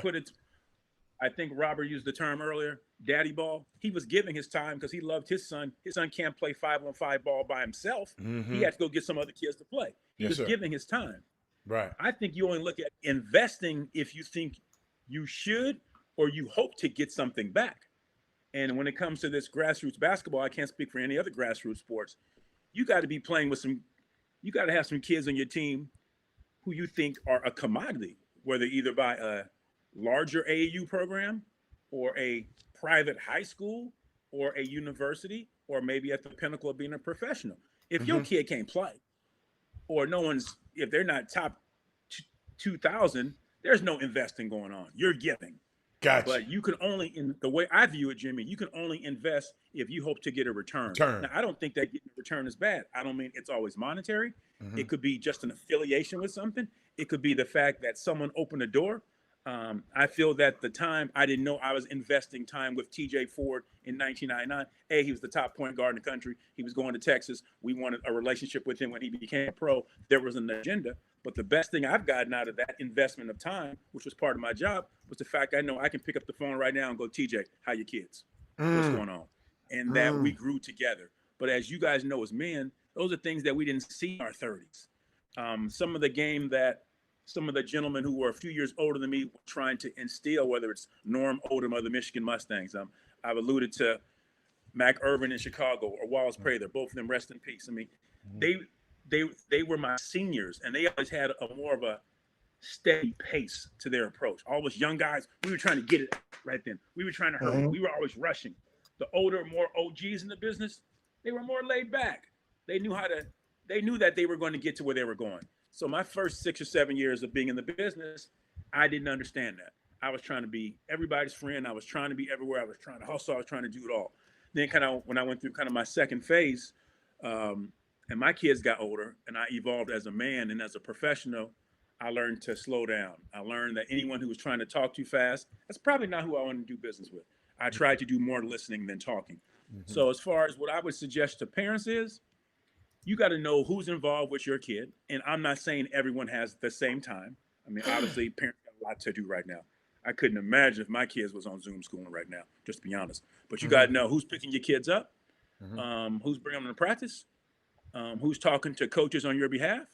And you need to have those dialogues. Even if you're a parent who may not understand the sports journey, you got to find somebody who you can trust to communicate what's going on with you. And more importantly, and I'm talking kids who are 14, 15, 16, you have to have an open relationship with your kid the best you can, where you can communicate with them. And I know it's easier said than done, but we all know that the amount of methods that people can get to kids through social media is unlimited. It's unlimited. So you really got to have a time each week. Hey, Johnny, who'd you talk to this week? What colleges reached out? Any new AAU coaches? Any new trainers call you this week? You know, any new media guys reach out to you, want to rank you? I mean, our kids are so open and they're so vulnerable that I didn't get this. And I used to say, I used to pour the Kool-Aid. I'd put glasses out for everybody. I knew exactly what was in it. I put the right amount of sugar. And there was a responsibility that came along with that I didn't understand until later. But I didn't know that we were also putting a huge majority of our kids at risk. We were setting them up for failure. Basically, what I was a part of in this culture, if you aren't a great basketball player, if you aren't top 100, if you aren't top 10 in Texas, if you don't make the McDonald's game, if you don't go play a count, then you're a failure. And that's unfortunate because kids aren't prepared to deal emotion with what happens when they may fall a little bit below the expectations. Knowing if you get to college, if you get a chance to earn a degree, you're doing better than the vast majority of our communities as well. And I'm not trying to get on my soapbox, but I know we don't preach that enough. It's always about, oh my gosh, he went to Texas, Shaka didn't play him, so he transferred. Now he's playing at Prairie View or someone's, oh, what happened to him? No, brothers and sisters still going to college, still on track to get a degree, still going to have a chance to live a great life. I just think that we just got to have more of a balance. That's all. More of a balance. That's awesome. So now within the grassroots rank, I was reflecting back as we coming from the past to now, and I'm thinking back. I remember during times when during a lot of the live periods, or and the coaches packets, the coaches would bust open the packet, and that was one of the things that made me become popular to a lot of the coaches packet. We mentioned John Urie a while in part one of our convo, and in a good way, and because John done a lot as far as Pioneer, being a pillar, a pioneer of youth grassroots basketball, not just in Houston, but in the state of Texas and in his region. But I remember going and looking in packets and looked under the Houston Superstars. That was a team that John Urie founded. And in those coaches packets, guys, that's the packet that the colleges would get when they ends, and inside would be the rosters, and it would be the information on the coach, how to get in touch with him. And back at that time, it wasn't email addresses like it is now. Back in those days, it was just phone numbers. And everybody didn't have a cell phone number, believe it or not, back then. Everybody did not. So under the rosters, the contact for the kids, they actually would have physical addresses back in those days instead of email addresses now. So they have the mailing addresses. And you look on the certain rosters, on the Houston Superstars, on the address, it would be the same address for all 12 kids.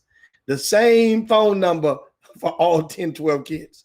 So that means back in those days, if you want to call a kid, your college coach, you would call that number, and guess who you call and looking for for DJ Ford? John Urie gonna pick up. It's his phone. I'm gonna call looking for Daniel Ewing. John Urie, hello. So you looking for Kenny Taylor? John Urie. And so one of the things is coaches, that means they had to talk with John Urie for 30 minutes, an hour, and that become time consuming. So those coaches would need somebody to supply them with a cell phone number that would put them directly in touch with Pop Ford, with Mary Ford, or whatnot. That can help, I guess, in a time consuming manner. Now, what happens is if and when John Urie finds out that coach did not call him, then that coach got to deal with some consequences, because he gonna figure out he may perceive it as you're trying to go around him. So my question to you is, Chris, a lot of times these kids, they play for these teams and they play under the brands. Do you think, looking back on it, if you had to do it all over again and just erase and just start over with the chalkboard, should there be more from grassroots side of installing the understanding to the players, the commodities, to give to if and when you do make it, it's okay to do your thing, but whatever you do, you got to come and tied to this program. You got to drop something in the cup from this guy. That's the part I thought was disconnected. I see so many grown guys. When I say grown guys, I mean they went through the rigors, then they look back, and by the time they make it, whether it be pro overseas or pro in America in the NBA, they're somewhat bitter at the programs that they played for. And now they will start their own nonprofit and invest in their own program, which is great. But still, that other guy, that means if he's in your city, you are the competition of him now. Yeah. Instead of finding a way that this is what you must do. Do you think that could have been done or should have been done? Or just I want to know your thoughts on that, looking back on it. What you got, Hatter? Rob, go ahead. But I just want to help. But if you don't have a relationship with that guy, again, if I don't have a relationship with that program, because a coach just said something, or Chris just said something, it's got to be the dynamics of the relationship. If I'm a player and I'm overseas a guy, if I don't have a great relationship with that guy when I come back, of course I'm not going to give money to that program. Even if I benefited from that program, if I don't have, if the relationship is not there, Chris, I mean, I'm just trying to figure out, because you said it should be an obligation for this guy to come back. But if he don't have a relationship with that guy, so he said, I'm not going to do that. I'll come and do my own. Maybe that's the reason. I don't know, Chris. I'm just throwing it out there, because I'm just throwing it out there, really. Well, I think there's bits of truth to all of it. Number one, we shouldn't hold everyone to the same expectations because Okay. everyone's experience is different.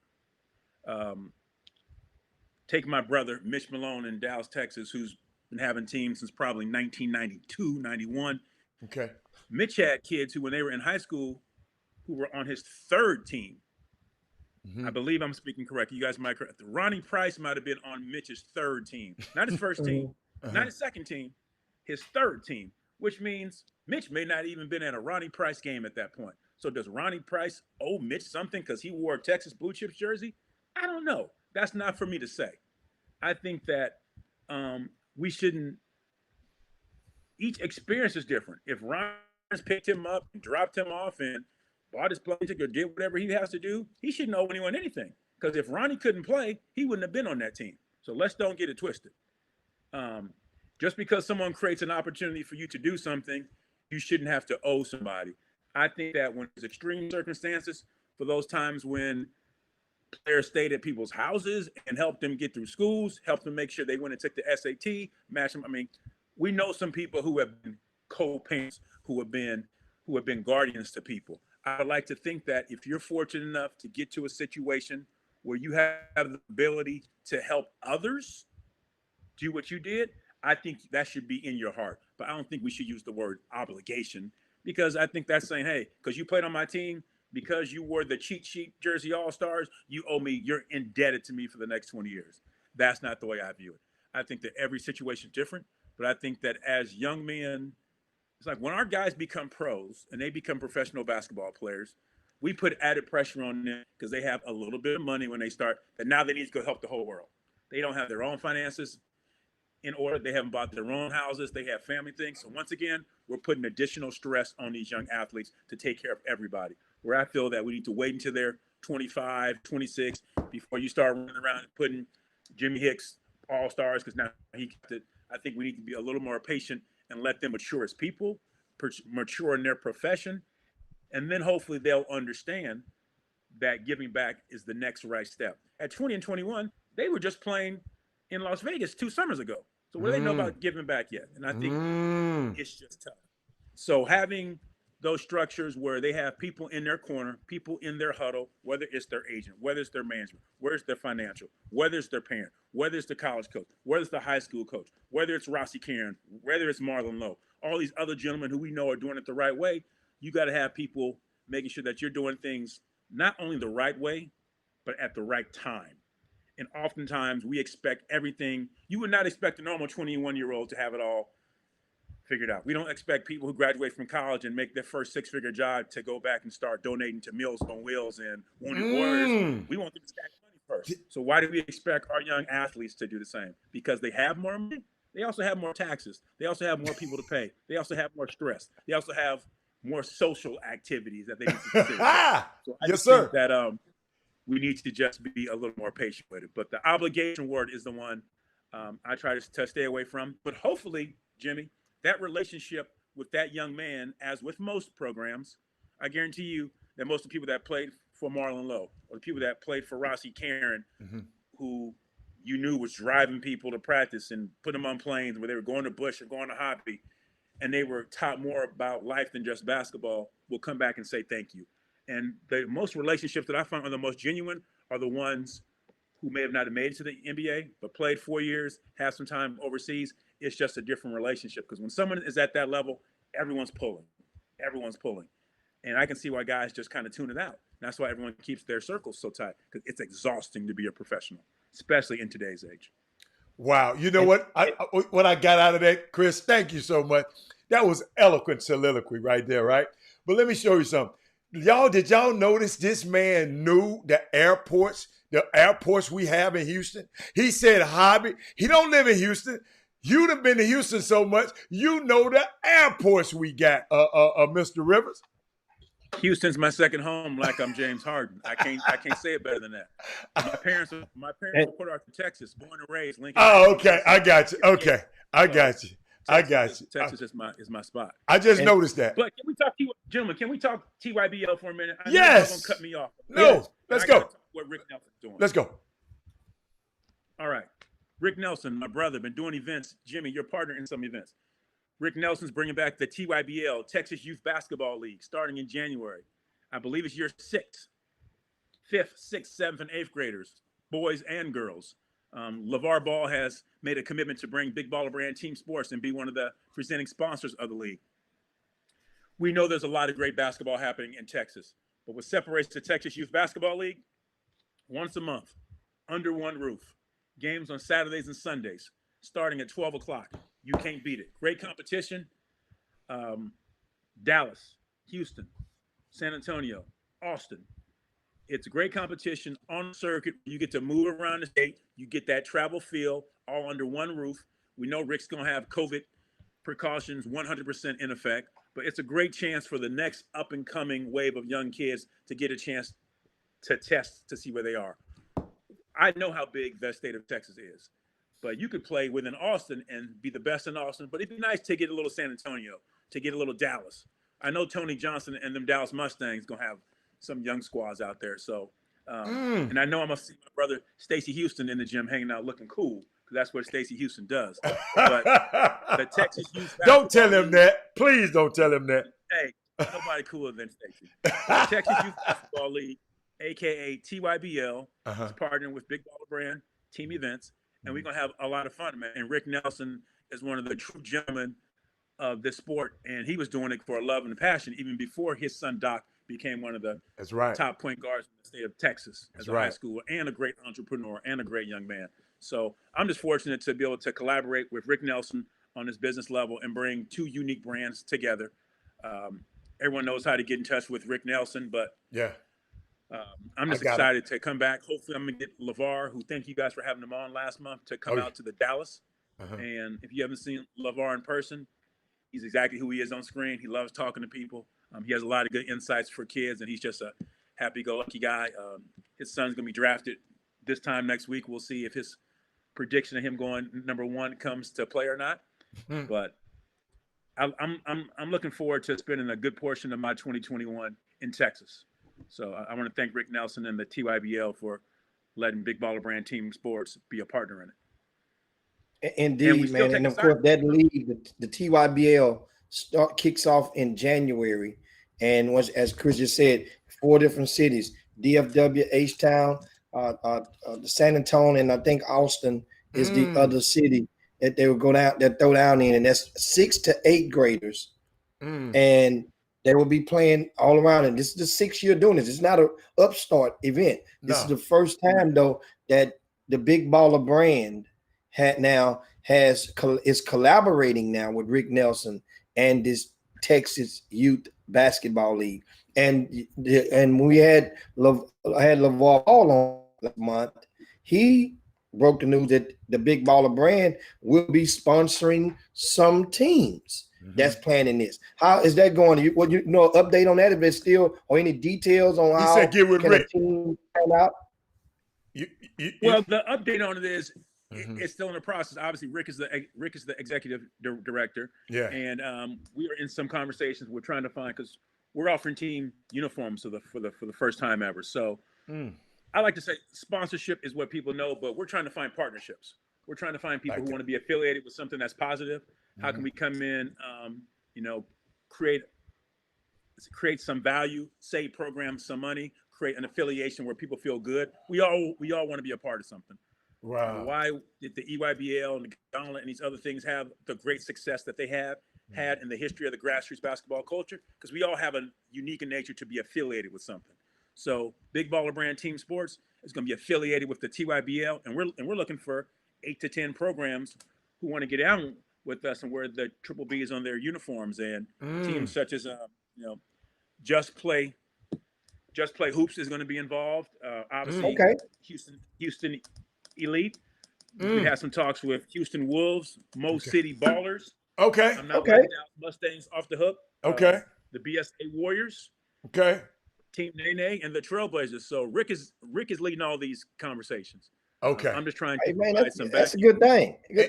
And Mr. Reverend, support. And Chris, you were right, because I'll never forget Jimmy asked that question, and LeVar did actually tell Jimmy, man, Rick Nelson handling all of that. Rick Nelson is the man. So So his platform, we are providing support, bringing some cachet. We hope to have some experiential activations on site because it's at that age. We're talking 5th, 6th, 7th, 8th grade. Parents want to have fun. that's gonna be They're cool. gonna hit you at the door. You got to pay your $12 to get in. You're gonna have to go to the snack bar. I'm gonna make sure you come over to our pop-up shop and get some T-shirts. So we want it to be a fun event. Obviously, the score is going to be what the score is. There's going to be a couple kids who are going to cook through everybody. There's going to be some mad coaches blaming the refs. It ain't changing. But the overall experience, when you leave that Sunday, you're going to be like, wow, it was worth my 2, 3, 4-hour drive to wherever that location is. And I can't wait till the next stop is a little closer to my house. But Rick Nelson has been a staple in the state of Texas for 15 years plus and putting on events and providing platforms for young men and now young women, along with Jelon Debs, to chase their basketball dreams. And everybody's not going to be a pro. Everyone's not going to be a Gerald Green, be a McDonald's All-American, be an NBA slam dunk champion.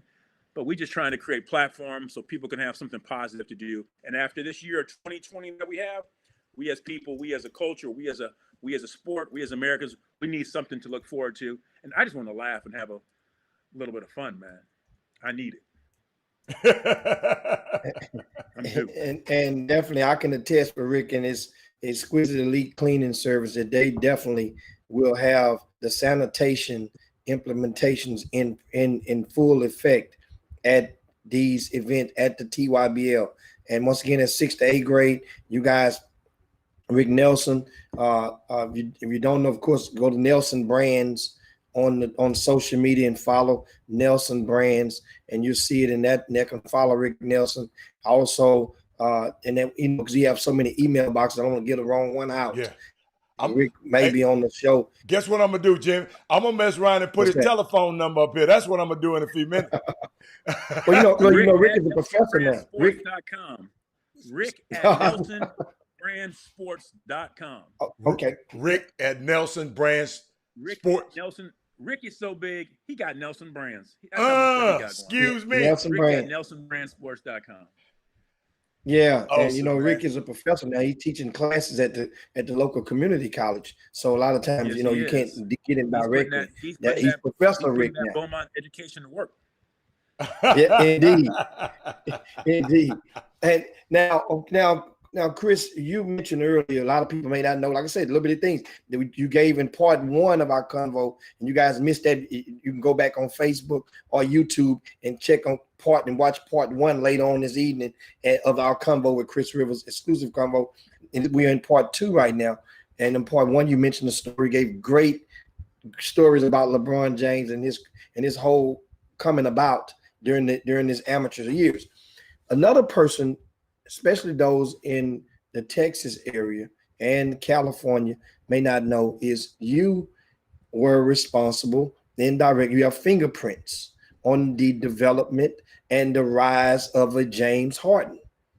And you had a relationship. Also, it came back full 360 because as James Harden got to the pro ranks, you also had a function with James, a function in the role of James Harden as a professional, right? That's overstatement. I want to, one thing I like to be honest and keep it real. I like that. I helped invite James Harden to ABCD camp in 2006. James, the class of 2007. James was one of the top guards on the West. So to say I had fingerprints at that time, that would be too much. I was part of the platform that allowed him to come show his tail and ball out and become nationally known in 2007. And when he was at Teaser High School, and James was a beast. I mean, you can't do nothing with him now. You can do anything with him then. However, I was fortunate enough that through his professional career, we maintained a relationship. There was a time that I was a part of the team that when he came to sign with Adidas, I was a part of that process. But James and his mother, Manya, are people I consider dear, close to me. James and I have been able to travel to China with him a couple times. And James and I have a good relationship. Obviously, I don't see him as much, but I've had some battles with James. We've had some colorful exchanges. Manya's let me know how she's felt a couple times, but to see how he's developed into not just a young professional, but the way James carries himself. Obviously, he carries the weight of an entire city every time he goes out there and he's performing. And obviously, he hasn't got to that to that ultimate team championship yet. I mean, the fact that we're talking about arguably, potentially the greatest NBA scorer in history, depending upon which era you go for, that's pretty cool from a little chubby kid from Los Angeles. And that's who James started out as. But he's worked himself into a professional. And whether it's Irv Rowland, whether it's Scott Perr, and all the other people who have given him a platform, his teammates. But James is about winning. He's about doing things the right way. He was a great endorser and partner. And I don't see him as much, but whenever I see him, we exchange a hug and we smile, because whenever you've gone to China with players, there's just a certain relationship that you'll forever have.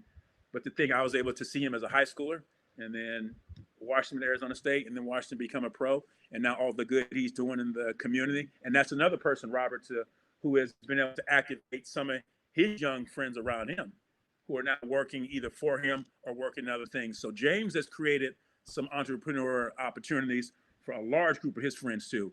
And I know that story is not told a lot. And Yes. I look forward to some media outlets sitting down and going, James, let's talk about what you've done off the court. Yes. Let's just don't talk about the three. Let's just don't talk about the MVPs of the Western Conference Finals. What are you doing to help those around you and empowering others and giving them opportunities? Because James Harden is definitely one of those athletes who is doing that. Thank you so much. And guess what? You mentioned Manja's name on cue. Today is her birthday, so don't you forget. Ooh. The day is her birthday. I got you queen. back. Don't worry. The day is her birthday today, and yes, she is a Scorpio too.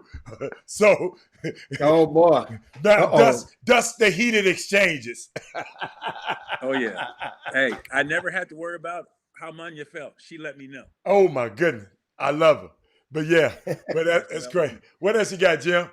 Yeah, man. I mean, now we fast forward. You mentioned when we had LeVar Ball, a lot of people knowing that probably hadn't connected the dots or know and understand. You are involved and have a relationship with LeVar Ball nowadays. We're in 2020. And explain to the viewers what your function, what your role is, and your relationship is with LeVar Ball and his family during this time. Well, I work with LeVar Ball and the Big Baller brand. Our relationship with his family is great people. When I'm at the house or we're traveling, I see them, but I do not work with his sons. His sons have their own careers. They have their own agents, their own managers. They're all doing great. But I work with LeVar and Big Baller brand. And Tina, who's really in charge. So my primary role for him is to build this team sports platform. Last year, I worked on his e-commerce side and getting his online business back up, which is still moving forward. BigBallerBrandInc.com for t-shirts and hoodies. But right now, my primary focus with another gentleman by the name of Wayne Marino is to get involved directly in grassroots basketball and find partnerships like the TYBL. We're having some talks with some folks in Louisiana and some talks in Mississippi about how can we become affiliated with the next up and coming grassroots event. And we can bring some resources and bring some value and just try to connect the dots. There's a lot of great platforms out there. We're not trying to come in and say that everyone's not doing good things, but what LeVar brings, the hype he brings, we think that we can add some value and basically just add a little bit of fun to what's going on. So Rick Nelson and the TYL is going to be great regardless. But now that you have the Big Baller brand, if you get LeVar walking around the gym, and now that we're making some uniforms, we're just trying to create a community and connect the dots. So Jimmy, that's my primary role with that's amazing. LeVar. I'm one of his business confidants, but LeVar makes his own decisions. He hears the beat differently than a lot of us, and that's why he's been successful. He's been able to open up many doors. Ironically, there's a great article on him that just came out in SportsIllustrated.com in preparation for the draft next week, if you get a chance to check it out. And it talks about him as a father. And obviously, we all know the entertainment side about him, but I'm a dad. I love my kids. I know I've been at the games where I wanted to come down the stairs and talk to my son's coach a couple of times. I've had that moment. But, we all get passionate when we feel like our kids are either not getting what they deserve or getting overlooked, or we're super proud of them and we want to let the world know. And LeVar has a lot of those attributes within him, and he's raised 3 fantastic sons. Tina is a wonderful mom, and because of their social influence and their celebrity status because of the Facebook show called Ball in the Family, some of the things, some of the trials and tribulations that they've gone through that we've all experienced as parents, as family members, are just caught on tape. And I was sitting at the table doing one of those heated discussions, and all genuine, all real. But I've had to get in my son a little bit more than he's wanted to. My son's came in me a little bit. I never went at my dad. That's just not what I did. But things are just different. So the Ball family are great people. LeVar is about entrepreneurship. He's about inspiring others to chase their dreams and follow their passions, and that's what we're trying to do. And we're using basketball, Jimmy, as a platform for those opportunities. Indeed, and speaking of course, platform, we'll give a shout out, of course, Rick Nelson. You mentioned him earlier, and can't say enough. Of course, with Rick, I met with him earlier this week, and we as you mentioned earlier, we collaborated along with Brian Jolivet to form the JRB events. I heard about that. Arm, and that's we're going to produce about 4 events, basketball events in 2021. And the first one is April the 9th through the 11th during what is projected to be a live period. We don't know how it's going to go, but it's still going to launch off. That's going to be the first JRB event. And one of the things that during a meeting with Rick, and I'll show you like how type of guy he is. And during the meeting, Rick injected. He was like, man, look, I want this JRB thing to be more than just doing some events. I mean, we on the other side of what some of these people consider as OGs of the grassroots basketball. Let's do more than events. This ain't about that. We got to find a way. We've got to find ways to give back. And I was like right on cue. I was like, before you even say another word, I'm on board. That's what giving back. And that was one of the topics that we had talked about earlier is giving. So we sit there and we collaborated, and this was just this week. We collaborated on that thought, Chris, and we done so. We came up with, and I posted this stuff out in the VIP news this morning about our first collaboration with JRB events. It's not even going to be basketball, but we're going to give away bags of groceries for the Thanksgiving, meaning that here's what I'm gonna detail this to you guys. So basically, last night, Brian Jolivet's wife went to the grocery store and actually put items that it would take to make a full-scale Thanksgiving dinner, even the dessert. And priced and made an item out and priced all those items. That came out to about $125. So we're going to do with the JRB, and I want to share with you guys because this is really important about giving back, and that's what I try to we mentioned Rick and show you guys how the heart, and he spearheaded this thought. And I'll read this. I'm going to read this verbatim from the VIP news on RCS Sports. It says, we're giving away groceries, and I'll just get right to it. Our first project would be directed towards providing complimentary Thanksgiving dinners. Specifically, we will buy the groceries, which enables the family to season and cook those victuals however they deem fit for their appetite. These groceries will be purchased on Wednesday, November the 25th, and distributed during the Hoopsgiving Classic, which will be held at Houston Christian High School. This means someone would have to come and pick up the food. Between the man, did you say vittles, man? Did you write vittles down? Vittles. You wrote that? Yeah, I'm right. I wrote vittles. Okay, keep going. You heard that he said, I heard it. You heard him say season, right? Yes. He said season and cook. He trying to tell people how to cook.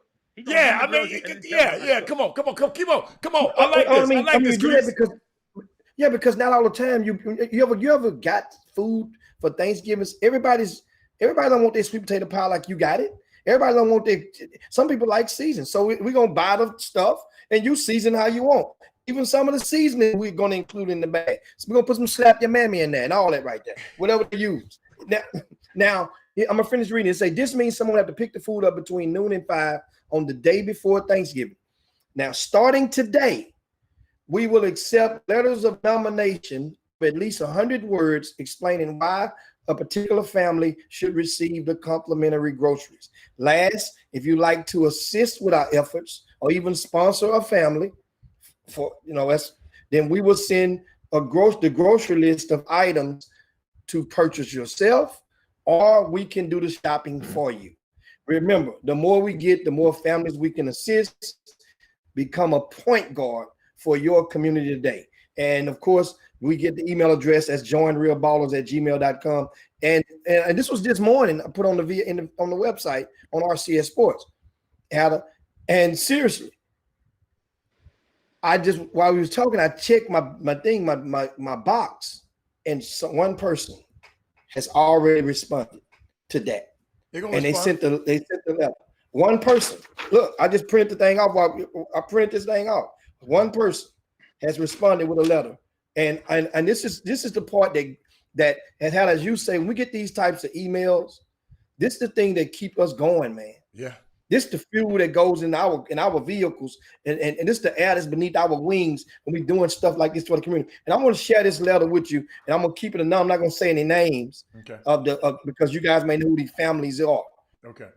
It says, "Hi Jim, I hope all is well. I'm a long listener and viewer of the Chop Shop from Huntsville, Texas. A huge fan of your show. First of all, I'd like to thank you for taking the time to read this letter. As you may know, the holidays is a time where many individuals struggle with the pressures of keeping up with a demanding holiday season. However, this year, with the struggles of the COVID-19, the suffocation of this year's holiday season has constricted many families to the point where a vast majority of households I know simply cannot imagine the feasibility of having a Thanksgiving dinner. With that being said, I would like to highlight one family in particular. For as long as I can remember, I'm not going to say the name, the blank family has been a staple of our community. An humble family of 4, the blank family, have consistently used their time and resources to be a beacon for everyone known to the family. However, this year, the blank family has fell on hard times as both the mom and dad have lost their jobs due to COVID-19. Last week, I overheard the blank family tell their kids that it looked like Thanksgiving would not happen this year. I go to school with their son. Ever since he was given the news, he's been routinely down. As a notably bright, my son goes to school with their son. As a notably bright and charismatic kid, it isn't like him to show signs of sadness like this. I know that we have to do something. Just as the blank family has always been there for us, we would like to be there for them. If it is possible, could you help surprise them with some groceries for Thanksgiving? It would mean so much to the family and the entire community as well. Thanks for your time. I'm gonna leave the name anonymous from the vote. And this is the stuff I'm talking about. Jimmy, do me a favor. We got to figure it out in the next couple of days. We got to figure out where could people, because we got people, Stacy, Leah, Coach Leah, we got people saying, man, where can I donate? What can I, how can I, what's the Cash App number? What can I do? Could I get them, I was thinking about, could I get them a gift card worth $150 and invite that? What ways that people can help? Because people, we already know people going to help. What ways can they help? Man. We asking you. Oh yeah, that touched me right there. I can't wait. I mean, when we got to help. We got to help. Bottom line. Say no more. Well, hey, count Chris Rivers' family in for a family right now. So. Okay. All right. See, this how it is, man. Dude, this stuff. When I was Chris Rivers, after the election, I was talking about the 40 million people out of work, and they want to extend the benefits for insurance for what you call it when you're laid off, unemployment insurance. So, dude, it's rough out there, man. Yes, Yes, and we are blessed to be on this show. And Chris, I came on the show the other day. A lot of people didn't understand. We got some smart. We got some valuable people that's in this diaspora, on this chop shop, in these feeds. The power that we can have if we just said, let's use this power to help. Let's use this power in our civic duty. This is the power. Jimmy read those words on this chop shop, and people up and down the page saying, this the power that we have, y'all. Let's understand it. See, when you don't know how much power you have, Chris Rivers, you just don't use you won't use it. But let's understand the power that we have. We can, just like we're doing this, we can elect somebody. We can get our own candidate who we want to elect. That we got that much power, y'all. Thank you, Jimmy, for reading that letter, man. Because it's just so in line with the things we've been doing. Chris River, it's several times I said, man, I'm tired of this stuff, man. I'm tired of this coming on here and talking on this chop shop every day. But I get a letter that a lady said that something I said helped save and change her son's life. How in the hell could I ever stop doing this? When a lady come on here and said, Chris Rivers said, she called in and said she's having chemotherapy. We are the best 120 minutes of her day. She's going through chemo. How can we stop? And how dare anybody talk down? I don't like the chop. That's Robert Hatter. That's Jim Hicks. This ain't about me and Jim Hicks. This platform is able to help change lives. And we got to get our big boy pants and our grown woman skirts on. And we got to understand the power that we have on this chop shop. I didn't mean to go there, Jimmy, but I got to talk to keep from crying, because that just touched me. We got to do more, y'all, especially us that's privileged enough to have more. Let me tell you something. If it's in your heart, we just got to do more. You're not, what you said, Chris, there's no obligation for you to do much. But if it's touching your heart like it's touching me, let's do what we can to help. Just not this family, but more families. Thank you, Jimmy. I appreciate that. You can come, Chris, if you guys send them something to say, man, I'm done. I can't wait to get off the air so I can go and get me some more money so I can give some more. So let's make this happen, Jimmy.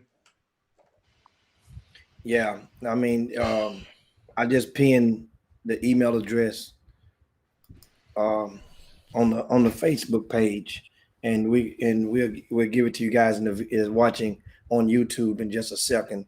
And so, it just sometimes a lot of people don't realize, guys, you could be both mom and dad can be working. This COVID has really, really changed lives. Yeah. Holidays ain't gonna be the same. The cookouts ain't gonna be the same. Birthdays already haven't been the same. Then you have all of the pressures and a lot of the people, these student athletes, games being canceled, the opportunities of being recruited is being hindered a great deal. A lot of things, it ain't the same. Think about it, the pressures and the stress. And we just talked about that topic just yesterday on the Chop Shop. We just talked about that topic, about these student athletes and these students who are in depression. And I'll be damned if I don't read that word.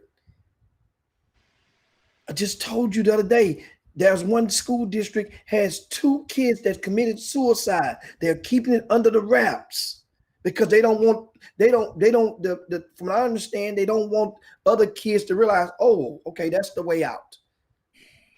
I can just end this stuff. People are going through stuff. And if you're in position, you think we take things for granted sometimes.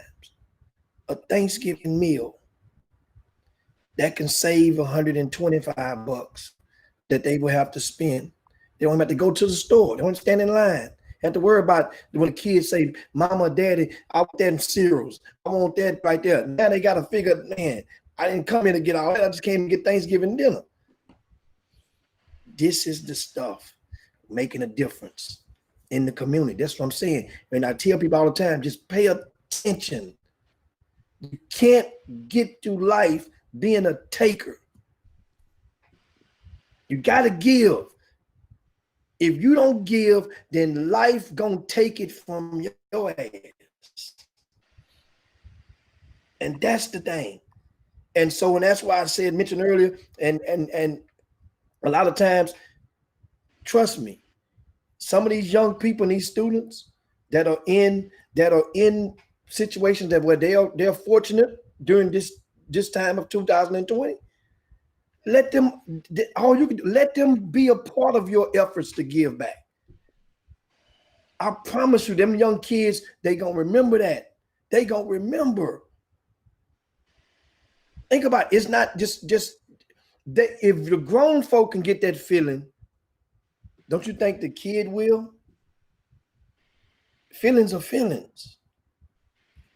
Involve them in the process of giving back. If you go into the store and you want to get the groceries, let them go and put them in the buggy and let them know this is going towards a family. Who, Mom? I don't know. It's going to go help somebody. Let one of the kids, they want to come and work the table when we're dispersing those groceries. If you know a student athlete that want to come and volunteer, let them come and volunteer. I'm saying they got to have a mask, you got to go through protocol, but let them be a part of it if it's feasible of the process. And that's what I want to give you guys on that topic. And because you don't stop, that's the thing. You can't just give back. And you can, but think about it. Just gonna give on one day. It's a lifelong commitment of giving back. I told you guys the story a lot of times. A lot of days, and I told you this before, and a lot of people, they laugh at it. I said in joust, but a lot of times on certain days, certain food, rather than throw it in the trash, I'm getting the food, putting it on a styrofoam plate, put it in the microwave. I'm going down to the car wash over on Homestead, and first guy I see, I'm giving him the plate. I'm gonna microwave before I get because it's warm. I'm gonna take a plastic fork. I've done this. This is a routine that I do. I'm telling you guys, I do this all the time because I don't get twisted. We throw some food away, but in certain food, I'm like, oh man, somebody else got to take this. Sandra put her foot in this plate, on this bowl right here. But then we got food to overlap. We went out to eat, and so I'm gonna give this away. Then at the same time, I give it away, and Sandra think I ate it all. Don't tell her no. Think I ate it all. I done gave some of it away. But that's how we do sometimes. Yeah, that's what Spanky did to Butch on the Little Rascals. He gave the food to him up under the table. I'm gonna do the same thing now. But guys, just wanted to be able to inject some joy into this conversation and do your part. And we have the email address on there. Now, Chris, I want to ask you before we land the plane: are you a football fan at all? 100%. I don't know if I should be as an adult anymore, but 100%. Chris, I'm gonna tell you something. I'm listening. Every week, last year we played this football. We do our picks, and last year I beat the shit out of Robert Hatter to the point where I gloated, and karma has taken its toll on me this year. I'm behind. Understand something. This 4th and 20 for me right now. I'm Doug Flutie in the Boston College uniform in the Orange Bowl. That's where I am right now this week. That's not good. No, he threw the Hail Mary. No, but to be in that situation is not good. No, not good. Not good. So what I'm gonna do, I'm gonna show you how we do this. I'm down 7-2. This is week number 10 in the NFL. What we do is we take our turn picking the games. We take the spread or we get a spread. Okay. And mind you, if I did my math, if I run the table these weeks, and I will repeat as the champion of the trajectories, the NFL game. So, with that being said, Chris, I'm gonna go and get my my local paper. Chris, you And I'm notice gonna I get it ain't Chris, you notice I haven't said anything. I just wanted you to notice. Okay. What does it say? What does it say? I'm just quiet. Keep going. Remember, LL Cool J said it. I'm gonna quote the great LL Cool J, one of the best lyricists of our time, or the most influential lyricists of our time. Don't call it a comeback. Remember that? That's how he laid off one of his songs. I've been here for years. There you go.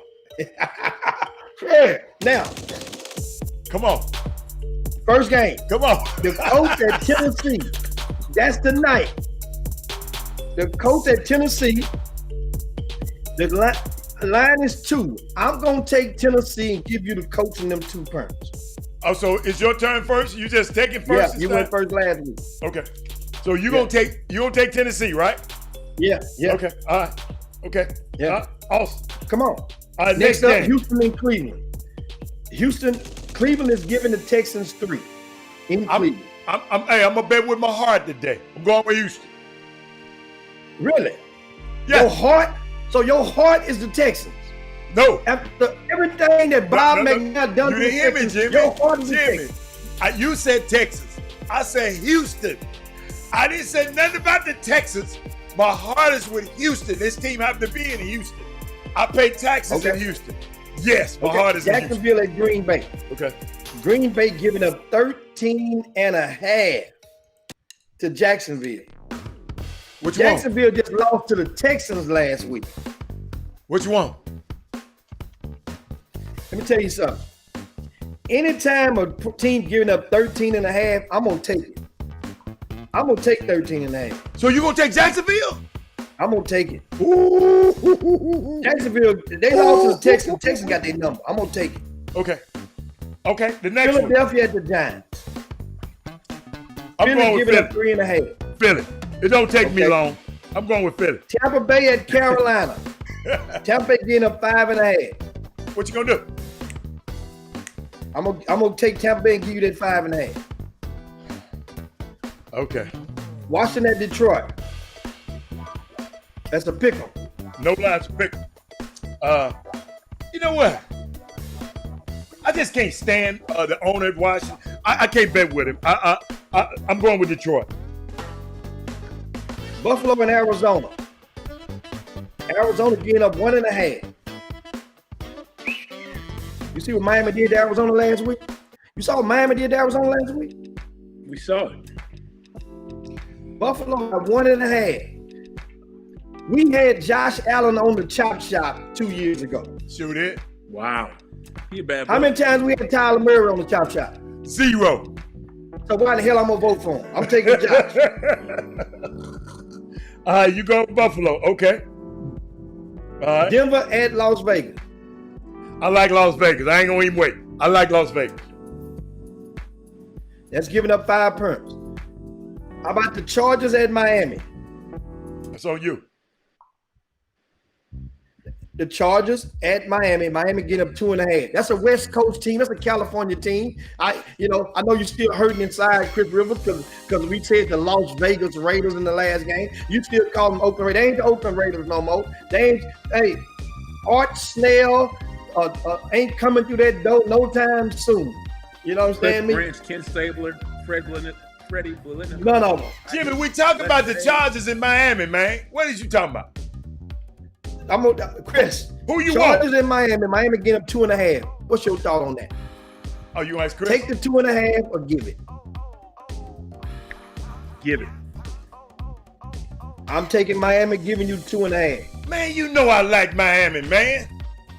Man. You can like them next week. Hey, Chris Rivers, you know why I like Miami, right? Brian Flores. Yes. That ain't why you like Miami.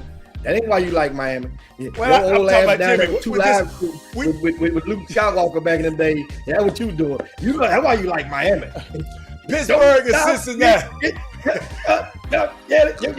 You right there with that curl that Joe Shag had on your head back in the day. That's what you had.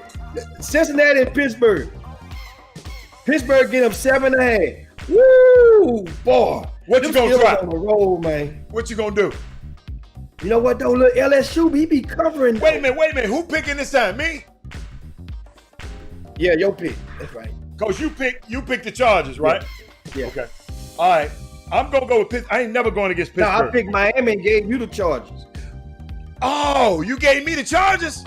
Yeah, Chris say get the points up. Oh, okay, my bad. See, I messed up. That's how Chris, this is how he gets me a couple of times. He done cheated on me and then switched the pick like he took another pick. Chris. This is how he get me. They say you ain't winning unless you're trying to do a little cheat. But I see why y'all record this week. Okay. Hey, Jimmy, I got Pittsburgh. You give me 7.5. Yeah, I'm giving you 7.5. You need 2 more? You need 8? Yeah. I'm not gonna give them to you. San Francisco and New Orleans. New Orleans is giving up 9.5 to the 49ers, who are in last place in the Western Division of the National Conference. Chris, do I take them 9.5 or give them up? Where's the game at? In New Orleans. Ain't no fan? Well, I got a few fans. New Orleans put up 38 last week. Drew Brees is cooking. He threw the ball to 9 different receivers. Help him, Chris. New Orleans. Give up 9.5? They're gonna score at least 28. You just said they in last place. I mean, they got 3 wins. But Who you gonna take, Jimmy? He said take New Orleans. Give you Okay, 9.5. don't take New Orleans. I got San Francisco. I got How Jimmy about G. this? I got porn star Seattle? Jimmy. Huh? Seattle and LA, the Rams. And in LA. Hey, Chris. LA giving up 1.5. Chris, just to let you know I ain't playing around, right? I got to let you know this, Chris. Just to know. I'm going with Seattle because of Sierra's husband. Notice I didn't call his name out. Come on. Now, mind you, this game is for first place because the Rams are 1 game behind Seattle in that conference. So this game really means the value of a game and a half. Hold up, Jimmy. Chris ain't never seen this. Hold up, this for Chris. Chris, this is why I'm going. This is why I'm going with Seattle, Chris. Hold up, I hit the button wrong. This is why I'm going with Seattle, Chris. Hey, hey, Chris. hey, that's why I'm we all going. know about them. We all know about them goodies. Okay, let's go. Now, Jimmy, what's the next game? And the last game of the day, and it's gonna be should be a really good game on Sunday evening. Who you That's got? the Sunday evening game. Baltimore in Boston. Baltimore in No, New England. Jimmy, New England. Don't be calling no Boston. That's where they playing in Boston. And Baltimore in Boston at New England, playing New England. And Baltimore is on the road giving up 7 points. What you want? I got Cam. I want Cam. You can add other dudes. Give me Cam. You know, Baltimore, the Jackson said that the defenses know they plays now. I mean, calling out their plays at the line of scrimmage and all that stuff. Yeah, I don't like that. That sound weak. That was weak. But guess what? Let me have New England. He young. Huh? He young. Okay. He young. I'm gonna take New England. You gonna take New England? No. You gonna take Ty Bridges? They getting up 7. Oh, okay. You know what though? Cam Newton know his job on the line, man. So what you He gonna know do, his job on the Jimmy? line. What you gonna do? Man, hell no. I'm gonna go to Chris Rivers. Hey, Chris Chris, Rivers, what do you think I ought to do with this? this dude here, man. This Cam dude. put up 20 points last weekend. They hadn't done that in the previous 3 or 4 weeks. It's gonna be a nighttime game. It's gonna be prime time. Baltimore got that great defense. They're gonna have 8 men in the box. I take Bill Belichick at home. Don't do it, Jimmy. You take New England in 7. Don't do it. Hey, don't do it, Jimmy. You better go with Jimmy. Let me You know, have I'm Cam. looking. You know what? I'm looking. Baltimore. There's no team in football that's allowed least points than Baltimore. through 8 games, Baltimore has only allowed 142 points. I'm glad you keep up with all that. So you say take the 7 in New England, right? Chris? I'm taking Bill Belichick. That's what I'm Now, Jimmy, the man done told you now. I'm gonna take New England. The Chris man said, I'm told gonna take them in the 7. Hey, Scored 7-0 already. I deposit So that that means over in New my England's stack. defense has to come and secure this game because New They England's gonna have offense to. is obviously not going to score a whole lot at all against these boys at all. Nope. And Chris, I would be remiss if I get off this show. Let me tell y'all something. My Tiger is in contention at the Masters, and I can't wait till we get off this show. And no, I'm going to play golf as soon as we get off this show. But he's in contention right now. In case you golf Day fans, one. huh? Day one. That's all. It's day one though. But Chris, whenever he do good on day one, he do good. He wins. Yeah. And So let's I go. rock with Tiger, so I'm not anti-Tiger. Okay, all right. Jimmy, golf's let's get out of here, man, so I can go hit me some golf balls, man. I got to go. Land the plane. Captain. Yeah, man, it's that time. Hey, man, Chris Rhodes, thanks so much, man, for joining us. We had a 2-part convo. Part 1, you guys can go back and watch it on our platforms, Chop Shop, HTX. Also, part 2 is what you're watching right now. And this is a great comment. We thank so much. We took a great blast to the past, and we saved a lot of stuff for next time. That we come back in a lot of stuff. We didn't touch on the Reebok days and all that right there. We get up into that, some juicy stuff. Think about this, Jimmy. River's so nice, we had to do it twice. Yeah. How about that? Yeah. Thank you guys for having me. We didn't talk about him wearing the velour jogging suits from back in the days. I remember that. The velour suits. You know what I'm saying? Those are some classics. The shell toes are classic, but the velour jogging suits it don't get more classic than that back in the day. You need to bring them back. Give me a picture, Jimmy. Jimmy, give me a picture of that, because I'm gonna post that on this next show. We're gonna give me a picture. If you find a picture of him in that one of them, get it from me. And get it from me. And of course, once again, Chris, of course, it was great. The TYBL, don't forget about that league. The Big Baller brand has collaborated with Rick Nelson and the TYBL. They're going to be starting up in January. There's still spots available for that league. And the web and the email address for Rick Nelson is, once again, what is it, Chris? Rick, RICK, at NelsonBrandSports.com. And that is definitely indeed. We appreciate, man. Thanks so much. Shout out to everybody out there, man, on this Baby Friday. Coming back next week, of course, we'll have a lot of things in store for you, a lot of guests as well.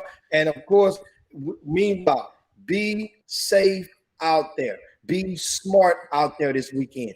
Guys, there are still people out there that are feeling some kind of way as a result of the election, no matter what, whether for good or bad. Don't let road rage affect you at all. If somebody don't want to let you over, make the extra block. Make her own lap, get off on the next exit. If somebody's sitting there want to break and the food isn't right, guess what? Just don't patronize the business anymore. You already know that people are feeling some kind of way. Also, be smart. Understand these COVID numbers are going up. Don't do your part to not let it encompass you into the blob of numbers. Once again, on behalf of Robert Hatter, Jim Hicks, you see what I'm rocking today. I got my Gilligan on. You know what I'm saying? Hatter, I got some stuff for you over here, Hatter. I got you. We'll see y'all later. We out of here. New stuff right here. It's time to slide down Dino's back and yabba dabba do this thing on this Baby Friday. Chop, chop. We up out of here. See you guys. Jim Hicks. Rob Hatter. You are now tuned in to the Chop Shop. I'm Retro. Let's get it. We in the Chop Shop. We live in the Chop Shop. We talking sports talk. We live in the Chop Shop. We in the Chop Shop. I'm talking sports talk. So turn your dials up. It's live in the Chop Shop. We in the Chop Shop. We live in the Chop Shop. We talking sports talk. We live in the Chop Shop.